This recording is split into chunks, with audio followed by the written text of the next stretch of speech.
जिंदगी हंसी है इसे प्यार करो, अभी रात है तो सुबह का इंतजार करो।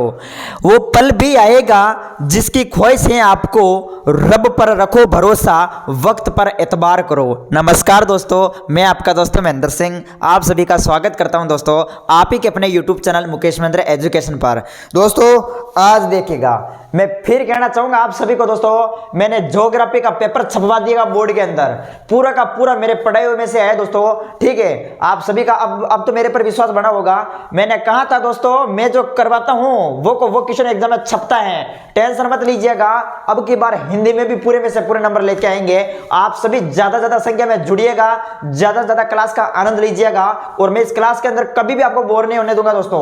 मैं फिर कहना चाहूंगा दोस्तों, आप मेरे चैनल पर आ गए हैं तो देखना पेपर मिलाना, फिर पेपर मिलाना दोस्तों, आप किस क्लास में से कितने परसेंट आपके मिलते हैं। और ये क्लास कोई ऐसी क्लास नहीं है, ये क्लास आपकी 1.5 घंटा चलने वाली है। कितने घंटा दोस्तों? 1.5 घंटा। अब आपको करना क्या है, देखो प्रमुख इस क्लास के अंदर मैंने 4 टॉपिक लिए। 4 टॉपिक कौन कौन से हैं वो देख लीजिएगा। 4 टॉपिक एक तो आपके है भाषा व्याकरण लिपि का परिचय, भाषा व्याकरण एवं लिपि परिचय एवं लिपि का परिचय। पहला टॉपिक तो ये हो गया, भाषा व्याकरण एवं लिपि का परिचय। और दूसरा चैप्टर आप लगा लो दोस्तों, ये तो आपका पहला चैप्टर हो गया। दूसरा कौन सा है? दूसरा आप लगा दो अलंकार। दूसरा चैप्टर कौन सा दोस्तों? अलंकार। ध्यान रखें, दूसरा अलंकार हो जाएगा। उसी प्रकार से आपका तीसरा चैप्टर कौन सा हो जाएगा दोस्तों? तीसरा चैप्टर हो जाएगा दोस्तों आपके शब्द शक्ति। कौन सा हो जाएगा दोस्तों? शब्द शक्ति। मैं फिर कह रहा हूं दोस्तों, इनको पढ़ लो बस, भाषा व्याकरण अलंकार शब्द शक्ति। और बात करें चौथा चैप्टर आपके सामने आएगा, वो आएगा पारिभाषिक शब्दावली। कौन सा दोस्तों? पारिभाषिक शब्दावली। प्रमुख पारिभाषिक शब्दावलियां जो इंपॉर्टेंट है, जो मोस्ट है, उन पर देख लेंगे, उनको देख लेंगे अच्छे से। तो ये आपके सामने इस क्लास के अंदर 4 टॉपिक हिंदी के अंदर जो लगते हैं, व्यवहारिक व्याकरण कंप्लीट हो जाएगी आप सभी की। व्यवहारिक व्याकरण जो है वो कंप्लीट करवा दूंगा। लेकिन अगर आपको पूरे में से पूरे नंबर चाहिए हिंदी के अंदर, तो आपको करना कुछ नहीं है, मैं कह रहा हूं दोस्तों, पूरी तैयारी करवा दूंगा दोस्तों। ये आपके सामने जो 3 दिन बचे हुए हैं, आप बिल्कुल घबराए मत, मेरे पर छोड़ दो दोस्तों।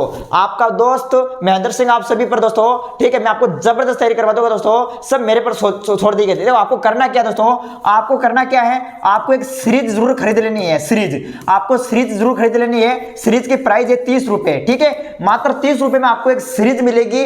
कुछ नहीं करना, आपको मेरी सभी क्लासें अटेंड करनी है और इस सीरीज को आपको पढ़ते रहना है। क्यों? क्योंकि इस सीरीज में दोस्तों आपको चैप्टर वाइज तो इंपॉर्टेंट क्वेश्चन आंसर छोटे और बड़े सभी मिलेंगे, और इसके अंदर पूरी व्याकरण मिलेगी दोस्तों। ठीक है, सब मिल जाएंगे इसमें। तो 30 रुपए के अंदर प्रीवियस ईयर पेपर भी मिल जाएंगे। तो 30 रुपए को ज्यादा नहीं है, व्हाट्सएप पर मैसेज कर देना, ये आपके जिंदगी का सवाल है, पूरे में से पूरे नंबर चाहिए। तो सीरीज को भी साथ साथ में पढ़ते रहना, और ये मेरी जो बोर्ड वाली क्लास होती है इसको भी अटेंड करते रहना, लाइव क्लास को अटेंड करते रहना। आपके पूरे में से पूरे नंबर आ जाएंगे दोस्तों, आप टेंशन मत लीजिएगा बिल्कुल। अब मैं बिना आपका टाइम गवाए स्टार्ट कर रहा हूं दोस्तों अच्छे से। ठीक है, चलो।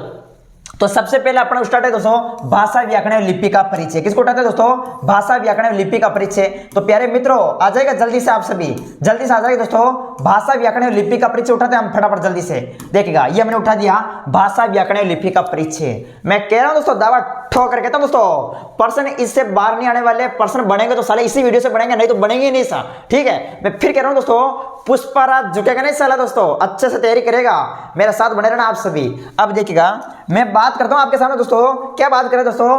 भाषा व्याकरण लिपि का परिचय। तो सबसे पहले तो देखो, भाषा की परिभाषा आपको पता होनी चाहिए। क्या होनी चाहिए दोस्तों? भाषा की परिभाषा आपको पता होनी चाहिए। भाषा कहते किसे हैं? तो देखिएगा, परिभाषा आप लिख सकते हैं कि भाषा जो है, भाषा वह माध्यम है। आप परिभाषा लिखेंगे कि भाषा वह माध्यम है जिसमें एक व्यक्ति, ठीक है, जिसमें एक व्यक्ति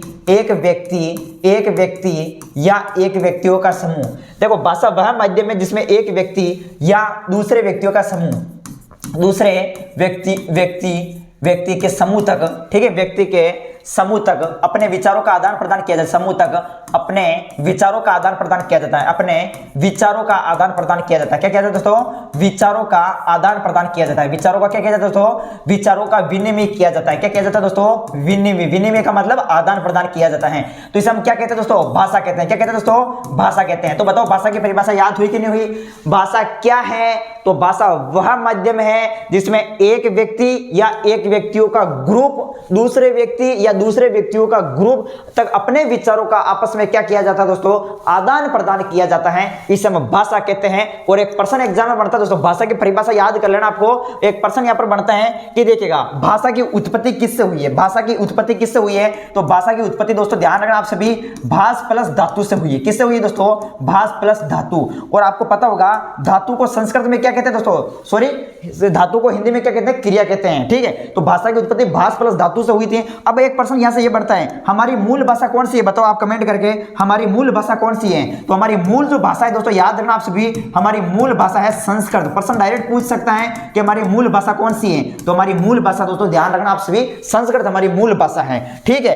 अब देखिएगा मैंने यहां पर क्या बोला, मैंने आपके सामने यह बोला कि भाषा क्या है, तो भाषा दोस्तों वह माध्यम है जिसमें एक व्यक्ति या एक व्यक्तियों का समूह दूसरे व्यक्ति या दूसरे व्यक्तियों के समूह तक अपने विचारों का आदान प्रदान करते हैं, इसे हम भाषा कहते हैं। अब देखो यहां पर मैंने क्या कहा, विचार।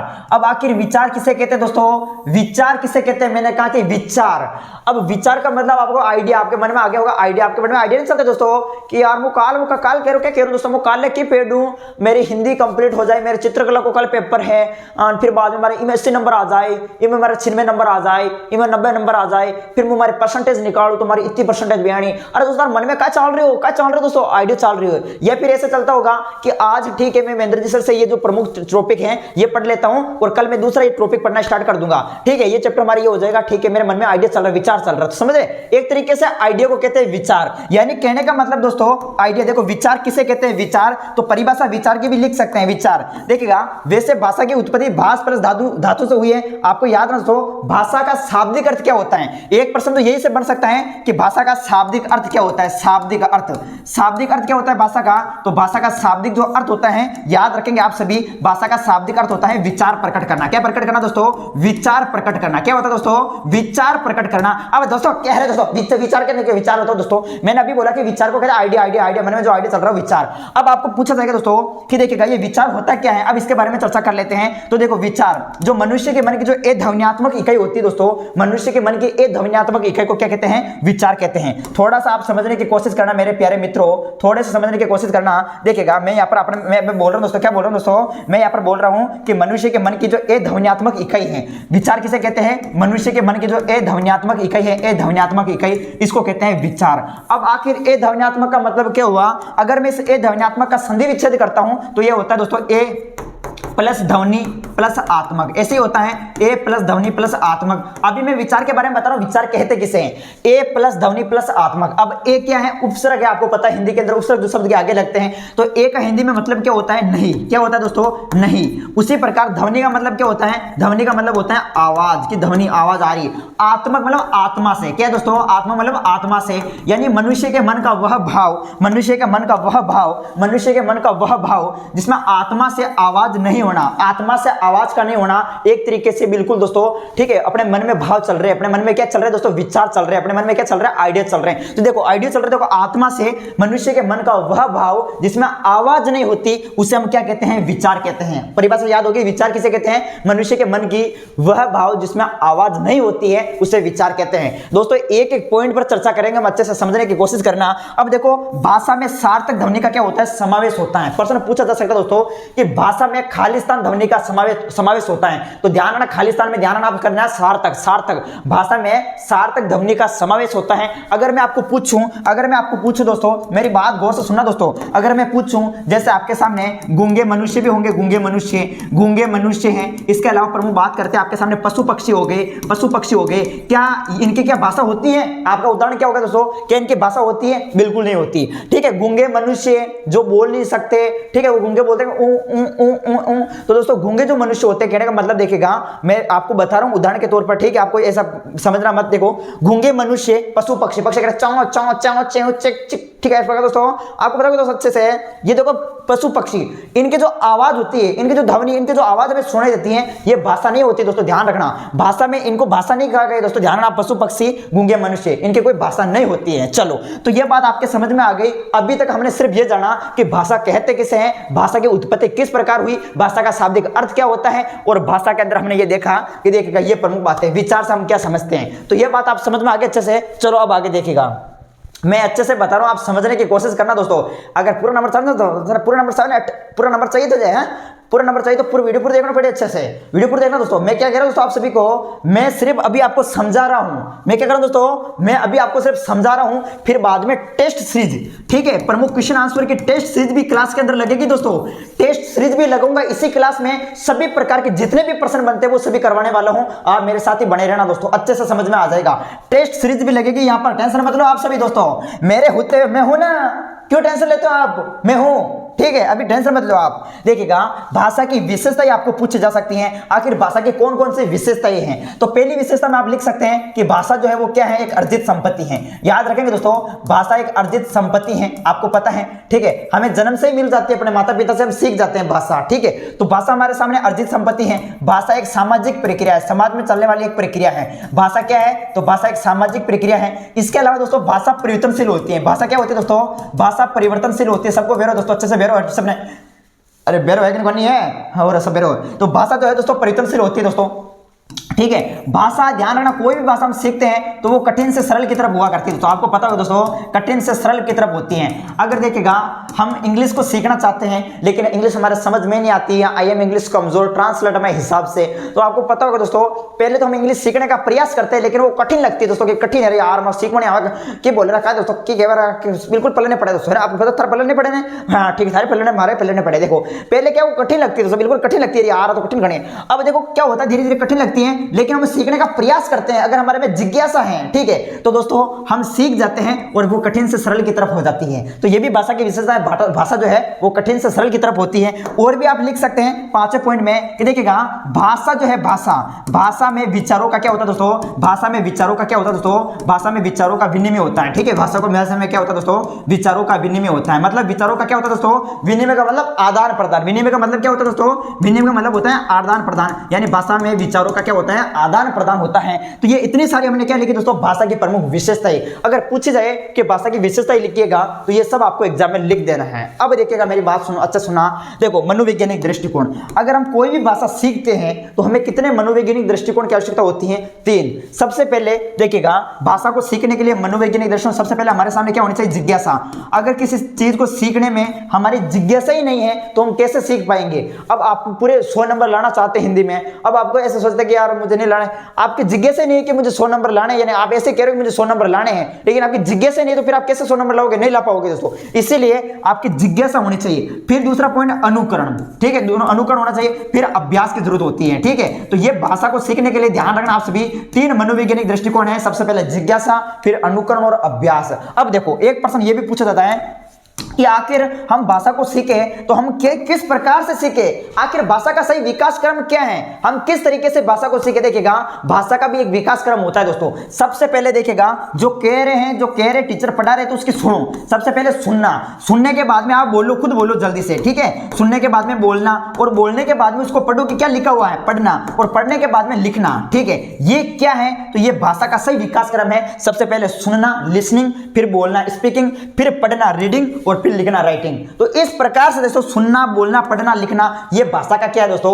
ये भाषा का विकास क्रम है। अरे प्यारे मित्रों मुझे पढ़ ले दोस्तों, पुष्पराज झुक जाए फिर अच्छे से एग्जाम में, मैं कह रहा हूं पढ़ ले अच्छे से दोस्तों, ये याद कर ले, याद कर ले, काम आज दोस्तों, नहीं तो मुझे पता नहीं नंबर कम आए तो ये बात समझ आ गई दोस्तों। भाषा की विशेषता आपको आ गई, भाषा के प्रमुख मनोवैज्ञानिक दृष्टिकोण में जिज्ञासा, अनुकरण, अभ्यास की जरूरत होती है और भाषा का ये प्रमुख विकास क्रम है। सबसे पहले सुनना, फिर बोलना, फिर पढ़ना, फिर लिखना। ये मैं कह रहा हूं, मैं टॉपिक को विस्तार से पढ़ा रहा हूं दोस्तों, एक नंबर नहीं कटा दूंगा आप सभी के।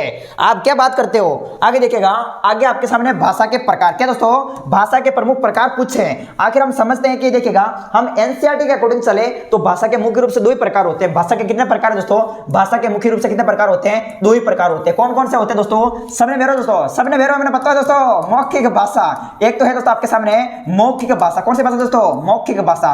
एक तो होती है मौखिक भाषा और एक होती है दोस्तों कौन सी, अरे यार कौन सी भाषा होती है, लिखित भाषा। ध्यान रखो दोस्तों आप सभी, एक तो होती है मौखिक भाषा, एक होती है आपने लिखित भाषा। ये प्रमुख क्या दोस्तों, ये मौखिक भाषा और लिखित भाषा, ये भाषा के मुख्य रूप से 2 प्रकार होते हैं। अब देखिएगा मेरी बात सुनो अच्छे से, क्या सुनो दोस्तों, मेरी बात सुनो आप सभी अच्छे से सुनो दोस्तों, नहीं तो मैंने पता होगा पुपाड़ी बोले ले एग्जाम में, पैपुक पैपुक पैपुक, ये पढ़ ले अच्छे से। देखिएगा मौखिक भाषा, ध्यान रखना आप सभी दोस्तों, मौखिक भाषा क्या कहते हैं मौखिक भाषा? मुख द्वारा बोली जाने वाली भाषा को क्या कहते हैं? मुंडो बोलड़ी, मुंडो मुंडो है दोस्तों, मुंडो ये मुंडा बोलड़ी मुख द्वारा बोली जाने वाली जो भाषा होती है वो मौखिक भाषा होती है। अगर हम इसकी सही परिभाषा दें तो आप लिखेंगे मौखिक भाषा जब व्यक्ति, मैं परिभाषा देना चाहूंगा, इसकी सही परिभाषा, सटीक परिभाषा देना चाहूंगा। परिभाषा किस प्रकार लिखेंगे कि जब व्यक्ति अपने विचारों का आदान प्रदान, अपने विचारों का आदान प्रदान, जब व्यक्ति अपने विचारों का आदान प्रदान जो है, विचारों का आदान प्रदान, विचारों का आदान प्रदान जो है, आदान प्रदान बोलकर करता है। जब व्यक्ति अपने विचारों का आदान प्रदान बोलकर करता है, बोलकर करता है, बोलकर करता है, और प्राप्तकर्ता जो है, प्राप्तकर्ता उसे सुनकर ग्रहण करता है, प्राप्तकर्ता, ठीक है, प्राप्तकर्ता जो है, प्राप्तकर्ता सुनकर ग्रहण करता है। क्या करता है दोस्तों? सुनकर ग्रहण करता है, सुनकर ग्रहण करता है, ग्रहण करता है, तो इसे मौखिक भाषा कहा गया है। सुनकर ग्रहण करता है तो उसे मौखिक भाषा कहते हैं। मेरी बात समझ में आ रही है आप सभी के?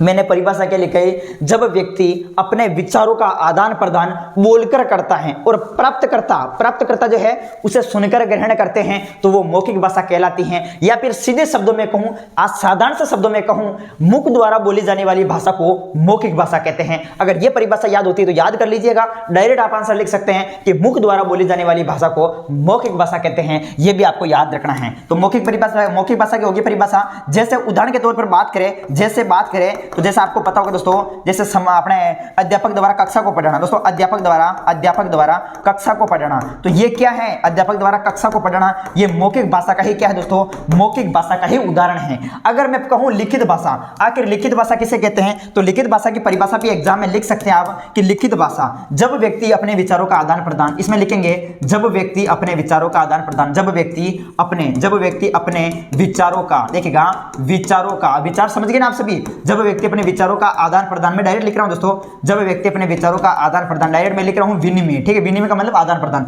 जब व्यक्ति अपने विचारों का विनिमय जो है, आदान प्रदान जो है लिखकर करता है, किस प्रकार करता है? लिखकर करता है, और प्राप्तकर्ता लिखकर करता है, और प्राप्तकर्ता जो है, प्राप्तकर्ता पढ़कर ग्रहण करता है। क्या करता है दोस्तों? प्राप्तकर्ता जो है वो पढ़कर ग्रहण करता है, पढ़कर जो है वो ग्रहण करता है, मेरे बात सुनो दोस्तों, पढ़कर ग्रहण करता है, ठीक है, पढ़कर ग्रहण करता है, तो इसे हम क्या कहते हैं दोस्तों? लिखित भाषा कहते हैं। तो आ रही बात समझ में सभी के? मौखिक भाषा समझ में आ गई, लिखित भाषा समझ में आ गई दोस्तों, अच्छे से आ रही ना समझ में? हमारी बात सुन लो दोस्तों अच्छे से, मैं कह रही हूँ पढ़ाई कर लो दोस्तों अच्छे से, मेरी बात सुनो, पढ़ाई कर लो। देखो लिखित भाषा यानी जब व्यक्ति अपने विचारों का आदान प्रदान लिखकर करता है, ठीक है, विचारों का आदान प्रदान लिखकर करता है और प्राप्तकर्ता उसे पढ़कर ग्रहण करता है तो वो लिखित भाषा कहलाती है। जैसे बात करें समाचार पत्र, अब समाचार पत्र जो है दोस्तों, इसमें व्यक्ति क्या करता है? अपने विचारों का आदान प्रदान जो है वो लिखकर करता है और सबके सामने जाता है, तो पर हम क्या करते हैं? समाचार पत्र को पढ़ते हैं, फिर समझते हैं, फिर ठीक है, हमारे दिमाग में ऑटोमेटिक हाँ कि भाई इसमें ये बात लिखी हुई है। तो देखो लिखित का मतलब, देखो आप लिख सकते हैं दोस्तों, लिखकर प्रकट की जाने वाली भाषा को, लिखकर प्रकट की जाने वाली भाषा को लिखित भाषा कहते हैं। सीधा सा ध्यान रखना है, जब व्यक्ति अपने विचारों का आदान प्रदान लिखकर करते हैं और प्राप्तकर्ता उसे पढ़कर ग्रहण करता है तो वो लिखित भाषा। बताओ दोस्तों, मौखिक भाषा समझ में आई, लिखित भाषा समझ में आ गई। अब मेरी बात और सुन लो, एक और होती है दोस्तों, वो होती है आपके सामने सांकेतिक भाषा। कौन सी भाषा? सांकेतिक भाषा। याद रखेंगे कौन सी भाषा? सांकेतिक भाषा। इसमें क्या होता है? इसमें व्यक्ति अपने विचारों का आदान प्रदान ना तो बोलकर करता है, और ना ही दोस्तों वो लिखकर करता है, केवल संकेतों के माध्यम से एक दूसरे को इशारे के माध्यम से समझाता है, तो वो होती है सांकेतिक भाषा। जैसे दोस्तों सड़क चौराहे पर खड़े यातायात पुलिस कर्मचारी द्वारा गाड़ियों को रुकने व चलने की सूचना देना, किस प्रकार की भाषा का उदाहरण है? सांकेतिक भाषा का उदाहरण है। मेरी बात सुनना गौर से, ठीक है, ये प्रश्न पूछा गया एग्जाम में, याद रखें आप सभी। वैसे तो देखो आपके सांकेतिक भाषा सिलेबस में नहीं है तो इसको मत पढ़िएगा, आप मौखिक और लिखित भाषा के बारे में ध्यान रखेंगे। भाषा के मुख्य रूप से दो ही प्रकार होते हैं, मौखिक और लिखित। वैसे तो तीन होते हैं, मौखिक, लिखित और सांकेतिक, लेकिन आपको दो ही याद रखना है। चलो ये बात आपके समझ में आ गई बिल्कुल। अब मेरी बात सुन लो अच्छे से, क्या सुनो अच्छे से बात। अब देखो आपको याद रखना है, क्या याद रखना है दोस्तों? अब मैं बताने जा रहा हूं, क्या बताने जा रहा हूं दोस्तों? मैं बताने जा रहा हूं दोस्तों भाषा के अन्य भेद। क्या बताने जा रहा हूं दोस्तों? भाषा के अन्य भेद। प्यारे मित्रों, मैं आपको अन्य भेद बताने जा रहा हूं। अरे यार दोस्तों पढ़ ले आप, अच्छा पढ़ ले जल्दी से। देखिएगा भाषा के अन्य भेद, आपको क्या याद रखना दोस्तों? भाषा के अन्य भेद में भाषा के दो अन्य भेद होते हैं। कौन कौन से होते हैं दोस्तों? एक होता है आपके सामने मातृभाषा। कौन सा होता है दोस्तों? मातृभाषा। आप सभी याद रखेंगे दोस्तों, मातृभाषा। और एक होता है दोस्तों आपके मातृभाषा के बाद में एक राजभाषा। कौन सी दोस्तों? राजभाषा। अब आपको करना क्या है? परिभाषा सीधी पूछिए कि मातृभाषा किसे कहते हैं? जब व्यक्ति अपने माता पिता से जो भाषा सीखता है, ठीक है, माता पिता से जो भाषा है, माता पिता द्वारा जो भाषा सीखी जाती है वो हमारी होती है। जब बच्चा अपने माता पिता से जो है, अपने परिवार से, अपने आसपास के माहौल से जो भाषा सीखता है वो मातृभाषा होती है। राजभाषा जो अंतर्राष्ट्रीय स्तर पर बोली जाती है, आपको पता होगा अंतर्राष्ट्रीय स्तर पर बोली जाने वाली जो भाषा है, अंतर्राष्ट्रीय स्तर पर बोली जाने वाली जो भाषा है उसको कहा गया है राजभाषा। और पूछा जाता है हिंदी को राजभाषा घोषित किया गया है, सबको पता है हिंदी को राजभाषा कब घोषित किया गया है, सबको बेर होना चाहिए दोस्तों। प्रश्न टपक चलो, मैंने पता नहीं तो टपक गए एग्जाम में, तो प्रश्न टपक लो, पक्की बात है दोस्तों, एग्जाम में टपक लो। देखिएगा हिंदी को राजभाषा कब घोषित किया गया है, तो 14 सितंबर, ध्यान रखना आप सभी, 14 सितंबर 1949, 14 सितंबर 1949 को जो है हिंदी को राजभाषा घोषित किया गया। ये प्रश्न भी आप याद करना अच्छे से। तो ये भाषा के अन्य भेद हो गए, ये भी आप याद रखें। आगे देखो, आगे देखिएगा भाषा और उपभाषा में अंतर। अब क्या है कि दोस्तों आपको अंतर पूछा जाएगा, ये तो है आपके सामने भाषा और ये है आपके सामने उपभाषा। अब क्या पूछा जाएगा, इनमें अंतर पूछा जाएगा कि आखिर इनमें अंतर क्या है। तो प्यारे मित्रों, मेरे होते हुए अंतर कौन नहीं बता सकता। देखिएगा भाषा और ये है उपभाषा। आपको पता है दोस्तों भाषा जो है वो क्या होती है दोस्तों, भाषा व्यापक होती है, मतलब विस्तृत होती है, ठीक है, विस्तृत होती है, फैली, ठीक है, सब जगह बोली जाती है भाषा। भाषा व्यापक होती है, विस्तृत होती है, जबकि जो उपभाषा है ये क्या होती है दोस्तों, ये सीमित होती है, ठीक है, सीमित होती है, कहने का मतलब स्थानीय होती है। क्या होती है दोस्तों, स्थानीय होती है, कुछ क्षेत्रों में बोली जाती है, अपने आसपास के एरियो में, ठीक है। ये तो होती है व्यापक विस्तृत और ये होती है सीमित स्थानीय उपभाषा, ठीक है। और दूसरा अंतर क्या हो सकता है, पहला अंतर तो ये हो गया। दूसरा अंतर आप लिख सकते हैं कि भाषा का अपना क्या होता है, व्याकरण होता है। क्या होता है, इसमें व्याकरण होता है, जबकि उपभाषा का कोई व्याकरण नहीं होता है, ये आप लिख सकते हैं। देखो भाषा में क्या होता है दोस्तों, भाषा में आप लिखेंगे कि भाषा का अपना एक साहित्य होता है। भाषा का क्या होता है प्यारे मित्रों, भाषा का अपना एक साहित्य होता है और उपभाषा का कोई अपना साहित्य नहीं होता है। प्यारे मित्रों ध्यान से सुनना। देखो इसके अलावा चौथा पॉइंट आप लिख सकते हैं कि भाषा की जो है, भाषा की अपनी एक लिपि होती है। भाषा की क्या होती है, लिपि होती है, जबकि उपभाषा की कोई लिपि नहीं होती है। अब यहाँ पर नहीं मत कर देना आप सभी, ऐसे लिखना है जैसे कि भाषा व्यापक विस्तृत होती है, उपभाषा सीमित स्थानीय होती है। भाषा का अपना एक व्याकरण होता है, उपभाषा का कोई व्याकरण नहीं होता है, ये लाइन लिखना आप, ठीक है। भाषा का अपना एक साहित्य होता है, उपभाषा का कोई साहित्य नहीं होता है। भाषा में अपनी एक लिपि होती है, उपभाषा की कोई लिपि नहीं होती है। अब देखो उपभाषा को ही क्या कह सकते हैं, उपभाषा को ही कह सकते हैं बोली। क्या कह सकते हैं दोस्तों, बोली कहा जाता है दोस्तों, सीधा सा शब्द जानना, बोली या उपभाषा एक ही है। अब आखिर हमने ये अंतर देखा। अब एक प्रश्न हमारे सामने बनता है, क्या बनता है दोस्तों, एक प्रश्न हमारे सामने बनता है, या तो आपने नोट कर लिया होगा, बिल्कुल नोट कर लिया होगा। अब देखो मैंने आपके सामने एक प्रश्न लिख रखा है दोस्तों, ये मिट भी गया। देखो मैंने आपके सामने जो है एक प्रश्न लिख रखा है, बोली। आखिर बोली किसे कहते हैं, अभी मैंने आपको बताया दोस्तों, अभी मैंने जो है आपको पूछा कि उपभाषा को ही क्या कह सकते हैं, उपभाषा को ही बोली कह सकते हैं, ठीक है। तो परिभाषा आखिर आप किस प्रकार से दे सकते हैं बोली या उपभाषा की, कि देखिएगा सीमित क्षेत्र में, ठीक है, लिखेंगे कि सीमित क्षेत्र में स्थानीय लोगों द्वारा, सीमित क्षेत्र में स्थानीय लोगों द्वारा, सीमित क्षेत्र में स्थानीय लोगों द्वारा बोली जाने वाली, ठीक है, बोली जाने वाली भाषा, बोले जाने वाली जो भाषा है, बोली जाने वाली जो भाषा है उसे उपभाषा या फिर बोली कहा जाता है। क्या कहा जाता है तो उपभाषा या बोली कहा जाता है, ठीक है, बोली कहा जाता है। ये परिभाषा आप लिख देना बस दोस्तों। मेरे होते हुए नंबर काटने वाला कौन है, सड़ा मुर्गा। अच्छे से देखिएगा, आपको पता दोस्तों मेरे होते हुए नंबर कोई काट नहीं सकता, मेरे ध्यान से सुना बस। तो देखो सीमित क्षेत्र में स्थानीय लोगों द्वारा बोली जाने वाली भाषा को उपभाषा या बोली कहा जाता है। आगे बात समझ में सभी के दोस्तों, आ रही ना बात समझ में, था आ रही ना अच्छे से, चलो ठीक है। देखो भाषा और उपभाषा में अंतर होगी, बोली होगी अपनी। अब आगे देखो, आगे देखिएगा, ये होती है दोस्तों हिंदी की प्रमुख बोलियां। अब हिंदी की प्रमुख बोलियां भी याद रखना दोस्तों, कौन कौन सी। एक तो हो गया आपके ब्रज, देखिएगा कौन सी होगी दोस्तों, एक तो हो गया आपके सामने ब्रज है, ठीक। इसके अलावा अवधी है, मगही है दोस्तों, मगही। इसके अलावा बात करें तो बुंदेलखंडी है, ठीक है, बुंदेलखंडी है। और क्या है दोस्तों, अरे और क्या है दोस्तों, ब्रजवती, मगही, बुंदेलखंडी। अरे एक पहाड़ी है दोस्तों, पहाड़ी हो गई, राजस्थानी भी होगी दोस्तों, राजस्थानी। तो ये क्या है दोस्तों, और ये हिंदी की प्रमुख बोलियां है दोस्तों, ब्रज, अवधी, मगही, बुंदेलखंडी, पहाड़ी, राजस्थानी। ये हिंदी के क्या है दोस्तों, बोलियां है। प्यारे मित्रों याद है ना, आप तो बोलिया दोस्तों। देखो ब्रज, अवधी, मगही, बुंदेलखंडी और पहाड़ी, राजस्थानी। हाँ अब देखिए दोस्तों, अब क्या है दोस्तों, लिपि। आखिर लिपि किसे कहते हैं, प्रश्न जरूर टपका लो दोस्तों, मेरी बात ध्यान सुनना आप सभी दोस्तों, प्रश्न तो जरूर टपका लो। देखिएगा टपकाने का मतलब समझ रहे हैं ना मेरी बात, कि प्रश्न तो जरूर एग्जाम में आएगा, आपको सिर्फ वीडियो को ध्यान पूर्वक देखना दोस्तों। अभी मैं मोदी जी को बुलाता हूँ, हाँ मोदी जी बोलो। हाँ देखिएगा प्यारा मित्रों, मैं फिर आपको कहना चाहूंगा, लिपि तो याद होनी चाहिए। लिपि आखिर किसे कहते हैं, लिपि ध्वनियों को लिखने के लिए, जिन चिन्हों का उपयोग उपयोग भाषा में होता है उसे प्यारे भाई और बहनों लिपि कहते हैं। ध्वनियों को लिखने के लिए जिन चिन्हों का उपयोग भाषा में होता है उसे लिपि कहा जाता है। लिपि क्या कहा जाता है दोस्तों? लिपि कहा जाता है। लिपि आखिर लिपि कहा जाता है। अब जरूरी नहीं कि आपको एग्जाम में ऐसा प्रश्न पूछे। प्यारे मित्रों, मैं फिर आपको कहना चाहूंगा, आपको कोई एक लिपि ना पढ़कर आपको सभी लिपियां पढ़ लेनी है। प्रश्न कैसे भी आए तो गलत नहीं करना है। मेरे मित्रों, मैं पूछूं कि हिंदी की कौन सी लिपि है तो आपका आंसर होना चाहिए हिंदी की लिपि कौन सी है? हिंदी की लिपि है देवनागरी लिपि। कौन सी लिपि है? देवनागरी लिपि। प्यारा मित्रों, हिंदी को ठेको ने तुराड़ी रखे हुआ है। अब प्रश्न पूछे कि संस्कृत, मोदी जी थोड़ा चेंज करो आवाज नहीं, चलो ठीक है। देखिएगा, आपको पूछा जा सकता है दोस्तों, क्या पूछा जा सकता है दोस्तों? हिंदी की लिपि कौन सी है? देवनागरी। इसके अलावा संस्कृत की बात करें, संस्कृत की, संस्कृत हो गया, मराठी हो गया, मराठी, नेपाली है, नेपाली, इनकी लिपि कौन सी है? तो इनकी लिपि कौन सी है दोस्तों? देवनागरी लिपि। आपको याद रखना है। मोदी जी ढीला ना बोल रहा हो। हिंदी की लिपि कौन सी है? देवनागरी। संस्कृत, मराठी, नेपाली, इनकी लिपि कौन सी है? देवनागरी। अब पूछा जाएगा दोस्तों, क्या पूछा जाएगा दोस्तों? क्या पूछा जाएगा आप सभी को? उर्दू की लिपि कौन सी? उर्दू की है फारसी लिपि। ध्यान रखना आप सभी, उर्दू की कौन सी लिपि है? उर्दू की है फारसी लिपि। प्यारे मित्रों, मैं फिर बताना चाहूंगा आप सभी को, आपको पूछा जाएगा हिंदी की लिपि देवनागरी, उर्दू की फारसी है, तो अंग्रेजी की लिपि बताओ। अंग्रेजी की, तो अंग्रेजी की जो लिपि है वो है आपके रोमन लिपि। कौन सी लिपि है दोस्तों?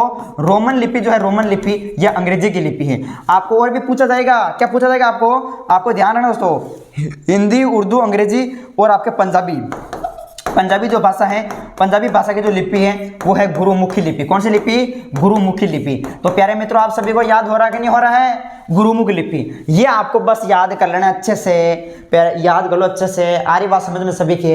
ये हो गया दोस्तों हिंदी की बोलियां और लिपि। ठीक है, आखिर लिपि किसे कहते हैं? तो ध्वनियों को लिखने के लिए जिन चिन्हों का उपयोग भाषा में होता है उसे लिपि कहते हैं। और हिंदी की लिपि देवनागरी है, संस्कृत, मराठी, नेपाली, इन सब की लिपि देवनागरी है, और उर्दू की फारसी लिपि है, अंग्रेजी की रोमन लिपि है, और पंजाबी की गुरुमुख लिपि है। तो ये आपको बस ये याद करना अच्छे से। ठीक है, चलो दोस्तों आगे देखिएगा। अब आपके सामने आगे क्या है? देवनागरी लिपि की प्रमुख क्या पूछी है? विशेषता पूछिए। क्या पूछिए दोस्तों? विशेषता पूछिए। तो प्यारे मित्रों, आप सभी को याद, अभी देखो टाइम भी थोड़ा हो रहा है वीडियो का, चलो देखो प्रश्न याद रखना आप सभी। इसकी जो उत्पत्ति है, क्या पूछा जाएगा? अगर देखो इसमें आप भी गए हैं देवनागरी लिपि की विशेषताओं में, तो आपको लिखना है, इसमें क्या लिखना है दोस्तों? इसकी जो उत्पत्ति है ना दोस्तों, इसकी उत्पत्ति देखिएगा, इसकी जो उत्पत्ति है, उत्पत्ति किस लिपि से हुई है? तो इसकी उत्पत्ति हुई है ब्राह्मी लिपि से। किससे हुई है? ब्राह्मी लिपि से हुई है। आपको यह भी याद रखना कि ये जो देवनागरी है ये आपके बाएं से दाएं लिपि, बाएं से दाएं की ओर लिखी जाती है, बाएं से दाएं और लिखी जाती है, दाईं ओर लिखी जाती है। ठीक है, और लिखी जाती है। इसी प्रकार से यहाँ पर दाई जो है बाएं से दाई ओर, ठीक है, दाई ओर लिखी जाती है, बाई और दाई ओर लिखी जाती है, इसलिए बाएं से दाई ओर लिखी जाती है। आपको यह भी याद रखना है इसके वर्णों पर जो है, वर्णों पर सिरा रेखा का प्रयोग होता है। किसका प्रयोग होता है? सिरा रेखा का प्रयोग होता है। सिरा रेखा का क्या होता है? प्रयोग होता है। इसके अलावा इसमें आप ये भी लिख सकते हैं कि देखो इसमें जो है हर वर्ण का जो आकार है, हर वर्ण का आकार वो समान होता है। हर वर्ण का आकार क्या होता है प्यारे मित्रों? हर वर्ण का आकार जो है वो समान होता है। ठीक है, ये आपको लिखना बस। इसकी उत्पत्ति ब्राह्मी लिपि से दाएं से बाएं की ओर लिखी जाती है। हर वर्णों पर सिरा रेखा का प्रयोग होता है। हर वर्ण का आकार जो है वो समान होता है और उच्चारण के अनुरूप लिखी जाती है। ठीक है, आप ये भी लिख सकते हैं कि हर वर्ण का जो इसमें आकार होता है वो समान होता है और ये किसके ओर लिखी जाती है दोस्तों? उच्चारण के अनुरूप लिखी जाती है। ठीक है, उच्चारण के अनुसार लिखी जाती है। ठीक है, अनुरूप लिखी जाती है। बस ये परिभाषा याद रख लो दोस्तों देवनागरी के संबंध में। ठीक है, इसकी उत्पत्ति ब्राह्मी लिपि से बाएं से दाएं ओर लिखी जाती है और वर्णों पर सिरा रेखा का प्रयोग, हर वर्ण का आकार समान और उच्चारण के अनुरूप लिखी जाती है। नेक्स्ट आगे देखो व्याकरण। अब देखो किसी भी भाषा को अगर शुद्ध रूप से पढ़ना है, ठीक है, तो आप लिखेंगे, देखो क्या लिखेंगे? किसी भी भाषा को शुद्ध रूप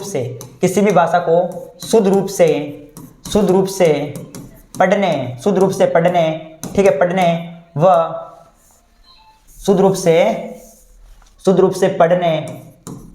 पढ़ने व लिखने के ढंग को व्याकरण कहा जाता है। ढंग को क्या कहा जाता है? ढंग को व्याकरण कहा जाता है। व्याकरण जो है व्याकरण कहा जाता है। अब प्यारे मित्रों आपको याद क्या करना है? देखो व्याकरण कहा जाता है, आपको याद रहना, देखो व्याकरण के कितने अंग होते हैं? तो व्याकरण के आपके 3 अंग होते हैं। कितने अंग होते हैं? 3 अंग होते हैं। देखो कौन कौन से अंग होते हैं, आप ये भी याद रखना आप सभी। एक तो होता है आपके वर्ण विचार, ठीक है, वर्ण विचार, वर्ण विचार। एक होता है आपके शब्द विचार, कौन सा? शब्द विचार, कौन सा? शब्द विचार, वर्ण विचार, शब्द विचार। और एक होता है आपके पद विचार, कौन सा? पद विचार, पद विचार। और एक और होता है वो आपके, वो होता है वाक्य विचार, कौन सा विचार? वाक्य विचार। लेकिन अगर पूछ ले कि व्याकरण के अंग कितने होते हैं तो आपको 3 अंग करने हैं, एक तो वर्ण विचार, एक शब्द विचार, एक पद विचार। ये वाक्य विचार नहीं करना, वैसे 3 अंग दे रखे इसमें, ठीक है। चलो वैसे तो 4 इसके अंग होते हैं, तो ये हो गया अपना व्याकरण। तो बताओ दोस्तों, भाषा व्याकरण लिपि का परिचय कंप्लीट हुआ कि नहीं हुआ? हो गया अच्छे से। अब हम स्टार्ट करते हैं प्रमुख अलंकार को। तो एक बार आप सभी जो है जल्दी से क्लास को जो है वो शेयर कर देंगे, फिर हम अलंकार को पढ़ते हैं। सभी शेयर कर दो फटाफट, सभी जल्दी से स्क्रीनशॉट ले लीजिएगा एक बार जल्दी से।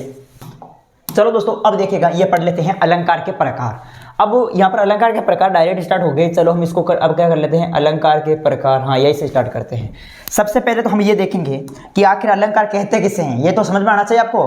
अब देखो मेरी बात सुनो दोस्तों, मेरी बात सुनो, ध्यान लगा सुनो अच्छे से। अलंकार, अलंकार की बात करें तो अलंकार का अगर मैं संधि विच्छेद करता हूं तो कैसे होता है दोस्तों? ऐसे होता है अलम प्लस कार, ऐसे होता है अलम प्लस कार। ये क्या है दोस्तों? ये क्या है? अलंकार के प्रकार हैं। अलंकार क्या होता है? अलम का जो अर्थ होता है वो होता है शोभा या सजावट। क्या होता है? शोभा या फिर सजावट, ठीक है। अलम का अर्थ होता है शोभा, सजावट। और कार का मतलब क्या होता है? करने वाला। क्या होता है दोस्तों? करने वाला। यानी कहने का मतलब ये है कि काव्य की परिभाषा आप कैसे लिख सकते हैं? इसकी परिभाषा आप लिख सकते हैं कि काव्य की शोभा बढ़ाने वाले तत्वों को, ठीक है, काव्य की शोभा बढ़ाने वाले, काव्य की शोभा, ठीक है, यहाँ पर लिखना आप सभी अच्छे से कि काव्य की शोभा, शोभा बढ़ाने वाले, शोभा बढ़ाने वाले, शोभा बढ़ाने वाले तत्वों एवं शब्दों को अलंकार कहा जाता है। शब्दों को अलंकार कहा जाता है। परिभाषा हो गई। चलो मेरी बात ध्यान सुना दोस्तों। अब ये तो अलंकार की परिभाषा हो गई, ठीक है। प्रश्न एग्जाम में पूछा जाता है, हमें क्या पूछा जाता है? प्रश्न पूछा जाता है कि अलंकार का जो है अलंकार, इसका शाब्दिक अर्थ बताओ। शाब्दिक अर्थ क्या होता है? शाब्दिक अर्थ।